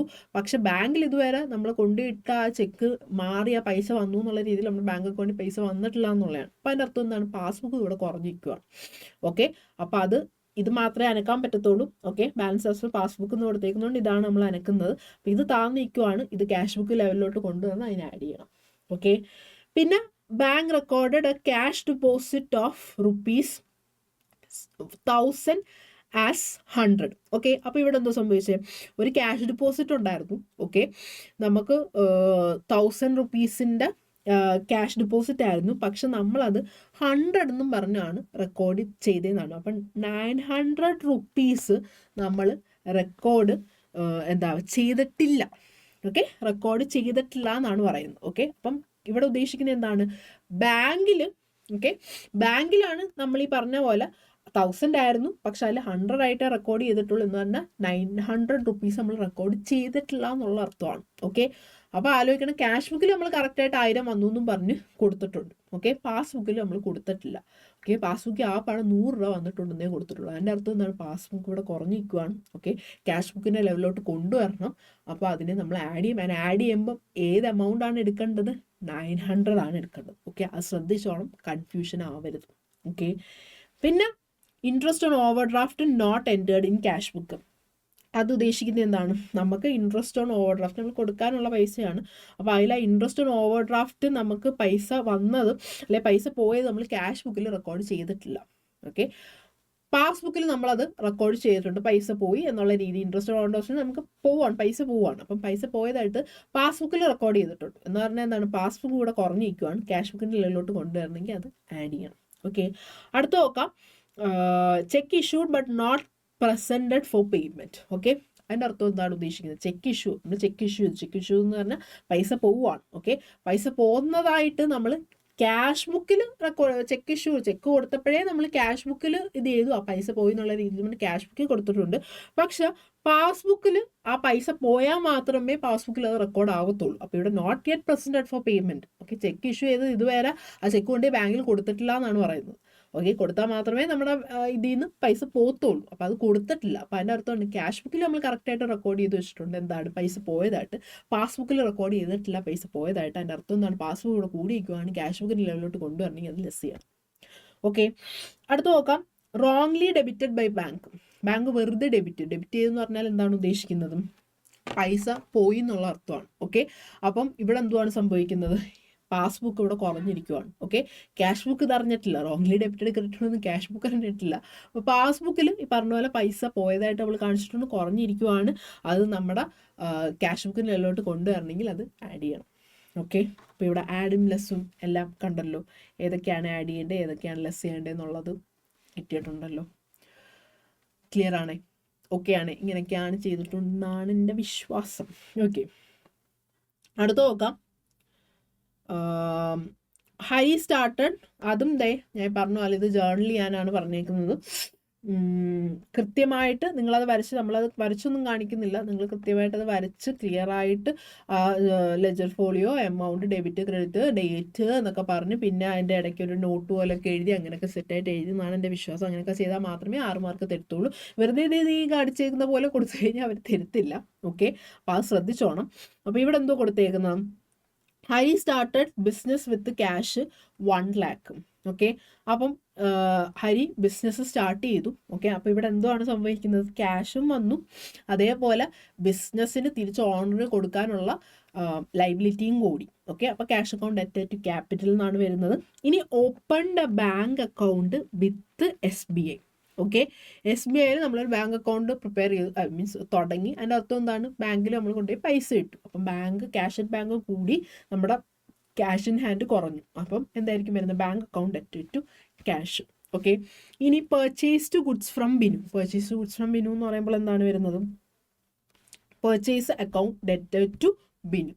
ഓക്കെ, അടുത്ത് നോക്കാം. Withdrawn from bank for personal use. Personal use ആകുമ്പോൾ ഡ്രോയിങ്സ് ആണ്, ഡ്രോയിങ്സ് അക്കൗണ്ട് ഡെറ്റഡ് ടു ബാങ്ക് ആണ് വരുന്നത്. ഓക്കെ, അടുത്ത് നോക്കാം. Goods given as charity. Okay, അത് നമുക്ക് കുറച്ച് കൺഫ്യൂഷൻ ഉണ്ടാക്കുന്ന സംഭവമായിരിക്കും. ശ്രദ്ധിച്ചോണം. Goods given as charity. Okay, charity ആയിട്ട് നമ്മൾ കുറച്ച് ഗുഡ്സ് കൊടുത്തു എന്നാണ് പറയുന്നത്. ഓക്കെ, അപ്പോൾ അത് ആലോചിച്ചോണം. നമ്മൾ ഗുഡ്സ് വാങ്ങിക്കുകയാണെങ്കിൽ, ഓക്കെ, ഗുഡ്സ് നമ്മൾ പർച്ചേസ് ചെയ്യുന്ന ഗുഡ്സ് വാങ്ങിക്കുകയാണെങ്കിൽ നമ്മൾ അത് എങ്ങനെയാണ് എഴുതുന്നത്? പർച്ചേസും ഗുഡ്സ് വാങ്ങിക്കുമ്പോൾ, ഓക്കെ, മെഷീനറി വാങ്ങിക്കുമ്പോൾ അത്, അല്ലെങ്കിൽ അസറ്റ് വാങ്ങിക്കുമ്പോൾ അസറ്റ് അക്കൗണ്ട് എന്നുള്ള രീതിയാണ്. ഗുഡ്സ് വാങ്ങിക്കുമ്പോൾ എപ്പോഴും നമ്മൾ പർച്ചേസ് ആയിട്ട് ബന്ധപ്പെട്ടാണ് വരുന്നത്. ഓക്കെ, അപ്പോൾ ഇവിടെ ആലോചിക്കേണ്ട കാര്യം എന്ന് പറഞ്ഞാൽ പർച്ചേസ് അക്കൗണ്ടിന് ഡെബിറ്റ് ബാലൻസ് ആണ്. ഓക്കെ, ഡെബിറ്റ് ബാലൻസ് ഉള്ളൊരു സാധനത്തിൽ നിന്ന്, അല്ലെങ്കിൽ നമ്മൾ നമ്മുടെ ബിസിനസ്സിന്, ഓക്കെ, ബിസിനസ് നടത്താൻ വേണ്ടി നമ്മൾ വാങ്ങിച്ചു വെക്കുന്ന, അല്ലെങ്കിൽ സെയിൽസ് നടത്താൻ വേണ്ടി നമ്മൾ വാങ്ങിച്ചു വെച്ചേക്കുന്ന ഗുഡ്സ് ഉണ്ട്, അതാണ് പർച്ചേസ്. ഓക്കെ, ആ ഗുഡ്സിൽ നിന്നാണ് എടുത്ത് നമ്മൾ ചാരിറ്റി എന്നുള്ള രീതിയിൽ കൊടുത്തേക്കുന്നതെന്ന് പറഞ്ഞത്. ഓക്കെ, അപ്പോൾ അവിടെ എന്താണ് സംഭവിക്കുന്നത്? അവിടെ അത് കുറയുവാണ്. ഓക്കെ, പർച്ചേസ് ചെയ്ത് വെച്ചേക്കുന്നത് എന്തിനാണ്? നമ്മുടെ ബിസിനസ് നടത്താൻ വേണ്ടി നമ്മൾ പർച്ചേസ് ചെയ്ത് വെച്ചേക്കുന്ന ഗുഡ്സ് ആണ്. ഓക്കെ, അപ്പോൾ പർച്ചേസിന് ഡെബിറ്റ് ബാലൻസ് ആണ്. ഓക്കെ, ഡെബിറ്റ് ബാലൻസ് ഉള്ള ഒരു സാധനം കുറയുവാണ്. ഓക്കെ, അപ്പോൾ ആ വാങ്ങിച്ചു വെച്ചേക്കുന്ന സാധനത്തിൽ നമ്മൾ എടുത്തിട്ട് നമ്മൾ എന്തുവാണ്, നമ്മൾ വിൽക്കുകയല്ല ചെയ്തത്. വിൽക്കുകയാണെങ്കിൽ കുഴപ്പമില്ല, നമ്മൾ സെയിൽസ് എന്നുള്ള രീതിയിൽ വിൽക്കുകയല്ല, ചാരിറ്റി എന്നും പറഞ്ഞ് നമ്മൾ എടുത്ത് കൊടുത്തു. ഓക്കെ, എടുത്തു കൊടുക്കുമ്പോൾ അവിടെ എന്താ സംഭവിക്കുന്നത്? പർച്ചേസ് അവിടെ കുറയുവാണ്. ഓക്കെ, പർച്ചേസിന് എന്ത് ബാലൻസ് ആണ്? ഡെബിറ്റ് ബാലൻസ് ആണ്. ഡെബിറ്റ് ബാലൻസ് ഉള്ള ഒരു സാധനം കുറയുമ്പോൾ നമ്മൾ എന്ത് ചെയ്യും? അതിനെ ക്രെഡിറ്റ് ചെയ്യും. ഓക്കെ, പർച്ചേസ് നമ്മൾ എക്സ്പെൻസ് എന്നുള്ള രീതിയാണ് ട്രീറ്റ് ചെയ്യുന്നത്. അതായത് ഡെബിറ്റ് ബാലൻസ് ആണ്, ഡെബിറ്റ് ബാലൻസ് ഉള്ള സാധനം കുറയുമ്പോൾ നമ്മളത് ക്രെഡിറ്റ് ചെയ്യും. ഓക്കെ, പിന്നെ ഈ പറഞ്ഞ പോലെ ചാരിറ്റിക്ക് കൊടുത്തു എന്നുള്ള രീതിയിൽ വരുമ്പോൾ ചാരിറ്റി അക്കൗണ്ട് ഡെറ്റഡ് ടു പർച്ചേസ് എന്ന് പറഞ്ഞാണ് വരുന്നത്. ഓക്കെ, അത് ഞാൻ പറഞ്ഞ പോലെ ഇത് കൃത്യമായിട്ട് നിങ്ങൾക്ക് ഐഡിയ ഉണ്ടെങ്കിൽ സുഖമായിട്ട് ചെയ്യാൻ പറ്റും. ഓക്കെ, അടുത്ത് നോക്കാം. Insurance premium paid by cheque. Okay, insurance premium നമ്മൾ ഇൻഷുറൻസ് അടച്ചത് അത് എക്സ്പെൻസ് ആണ്. അപ്പം ഇൻഷുറൻസ് അക്കൗണ്ട് ഡെറ്റഡ് ടു ബൈ ചെക്കാണ് അടച്ചേക്കുന്നത്, അപ്പം ബൈ ബാങ്ക് ആണ് വരുന്നത്. ഓക്കെ, അപ്പം ഇൻഷുറൻസ് അക്കൗണ്ട് ഡെറ്റഡ് ടു ബാങ്ക്. ഓക്കെ, അപ്പം ഇത് കൃത്യമായിട്ട് പഠിക്കുക. അപ്പോൾ ഈ പ്രാവശ്യത്തെ ക്വസ്റ്റ്യൻസ് നമ്മൾ കഴിഞ്ഞ വർഷത്തെ 2 ക്വസ്റ്റ്യൻ പേപ്പർ നോക്കിയപ്പോഴും ഞാൻ 2022 23 നോക്കുമ്പോൾ മനസ്സിലാവും, പ്രത്യേകിച്ച് വളരെ സിമ്പിളായിട്ടുള്ള ക്വസ്റ്റ്യൻസ് ആണ് ചോദിച്ചേക്കുന്നത്. പക്ഷെ അൺഫോർച്ചുനേറ്റ്ലി നമുക്ക് ഈ ഒരു പ്രാവശ്യം ആ ഒരു പാറ്റേൺ ഒരു ബ്രേക്ക് ചെയ്തിട്ടുണ്ട്. അപ്പം മോഡൽ എക്സാമിനാണെങ്കിലും മെയിൻ എക്സാമിനാണെങ്കിലും ആ ഒരു രീതിയിൽ തന്നെ എക്സ്പെക്ട് ചെയ്ത് പഠിക്കുക എന്നുള്ളത്. ഓക്കെ, സോ ആ രീതിയിൽ വേണമെങ്കിൽ ചോദിക്കാം. ഡയറക്റ്റ് ആയിട്ടുള്ള ക്വസ്റ്റ്യൻസും കാര്യങ്ങളും ചോദിക്കാനുള്ള ചാൻസസ് കുറവായിരിക്കും. ഇങ്ങനെയുള്ള ചിലപ്പോൾ നമ്മൾ കൺഫ്യൂഷൻ ആക്കുന്ന രീതിയിലുള്ള ക്വസ്റ്റ്യൻസ് ചോദിക്കാം. ഓക്കെ, സോ ഇത്രയേ ഉള്ളൂ നമ്മുടെ ക്വസ്റ്റ്യൻ പേപ്പർ ഡിസ്കഷൻ. ഇതോടെ കഴിഞ്ഞിരിക്കുകയാണ്. ഓക്കെ, അപ്പം നിങ്ങൾക്ക് എന്തെങ്കിലും ഡൗട്ടും കാര്യങ്ങളും ഉണ്ടെങ്കിൽ നമ്മൾ ഓൾറെഡി ജസ്റ്റ് അത് എങ്ങനെയാണ് ചെയ്യുന്നതെന്ന് ഓൺലൈൻ്റെ ജസ്റ്റ് ഒരു ഓവർവ്യൂ മാത്രമേ നമ്മൾ കൊടുത്തിട്ടുള്ളൂ. ഓക്കെ, കാരണം നമ്മൾ ഓൾറെഡി ഇതിൻ്റെ ഡിസ്കഷനും കാര്യങ്ങളൊക്കെ യൂട്യൂബിൽ നമ്മൾ ഇട്ടിട്ടുണ്ട്, ഇൻഡെപ്തായിട്ട് ഇട്ടിട്ടുണ്ട്. അപ്പം പിന്നെ ഇൻഡെപ്തായിട്ട് പറഞ്ഞ് ബോറടിപ്പിക്കേണ്ടെന്ന് വെച്ചിട്ട് ഒരു ക്ലാസ് പോലല്ല എടുത്തത്, ജസ്റ്റ് ബ്രീഫായിട്ട് പറഞ്ഞു പോയിട്ടേ ഉള്ളൂ. നിങ്ങൾക്ക് ഏതെങ്കിലും ഡൗട്ടുണ്ട്, ഇപ്പം ഞാൻ പറഞ്ഞു പോയതിൽ അതിൻ്റെ കുറച്ചുകൂടി എക്സ്പ്ലനേഷൻ വേണം എന്നുണ്ടെങ്കിൽ ജസ്റ്റ് കമൻറ്റ് ചെയ്താൽ മതി. ഓക്കെ, നമ്മൾ അതിൻ്റെ ക്ലാരിഫിക്കേഷൻ തരുന്നതായിരിക്കും. So thank you so much guys. ഞാൻ നേരത്തെയും പറഞ്ഞ പോലെ നിങ്ങൾ ഇപ്പോൾ ഇത് ആലോചിച്ച് ടെൻഷൻ അടിക്കുകയും കാര്യങ്ങളൊന്നും വേണ്ട. നമ്മുടെ ഇനി അടുത്ത സ്റ്റെപ്പ്, ഒരുപടി അടുത്ത സ്റ്റെപ്പ് എന്ന് പറയുമ്പോൾ മോഡൽ എക്സാമാണ്. ഓക്കെ, ഏറ്റവും മെയിനായിട്ട് നമ്മുടെ പബ്ലിക് എക്സാം എന്നുള്ള രീതിയിൽ പഠിക്കുക എന്നുള്ളത്. സോ ഇപ്പോൾ എന്തെങ്കിലും മിസ്റ്റേക്കോ കാര്യങ്ങളൊക്കെ വന്നിട്ടുണ്ട്, നിങ്ങൾ പഠിച്ചിട്ടില്ല എന്നുണ്ടെങ്കിൽ നോ വെറീസ്, ഒന്നും ആലോചിച്ച് ടെൻഷൻ അടിക്കണ്ട. നമുക്ക് ഫ്രഷായിട്ട് നമുക്ക് ആദ്യം തൊട്ട് പഠിച്ചു. Okay, so thank you so much guys. ഞാൻ പറഞ്ഞ പോലെ എന്തെങ്കിലും ഡൗട്ടോ കാര്യങ്ങളോ ഉണ്ടെങ്കിൽ കമൻറ്റ് ചെയ്യാം. Thank you.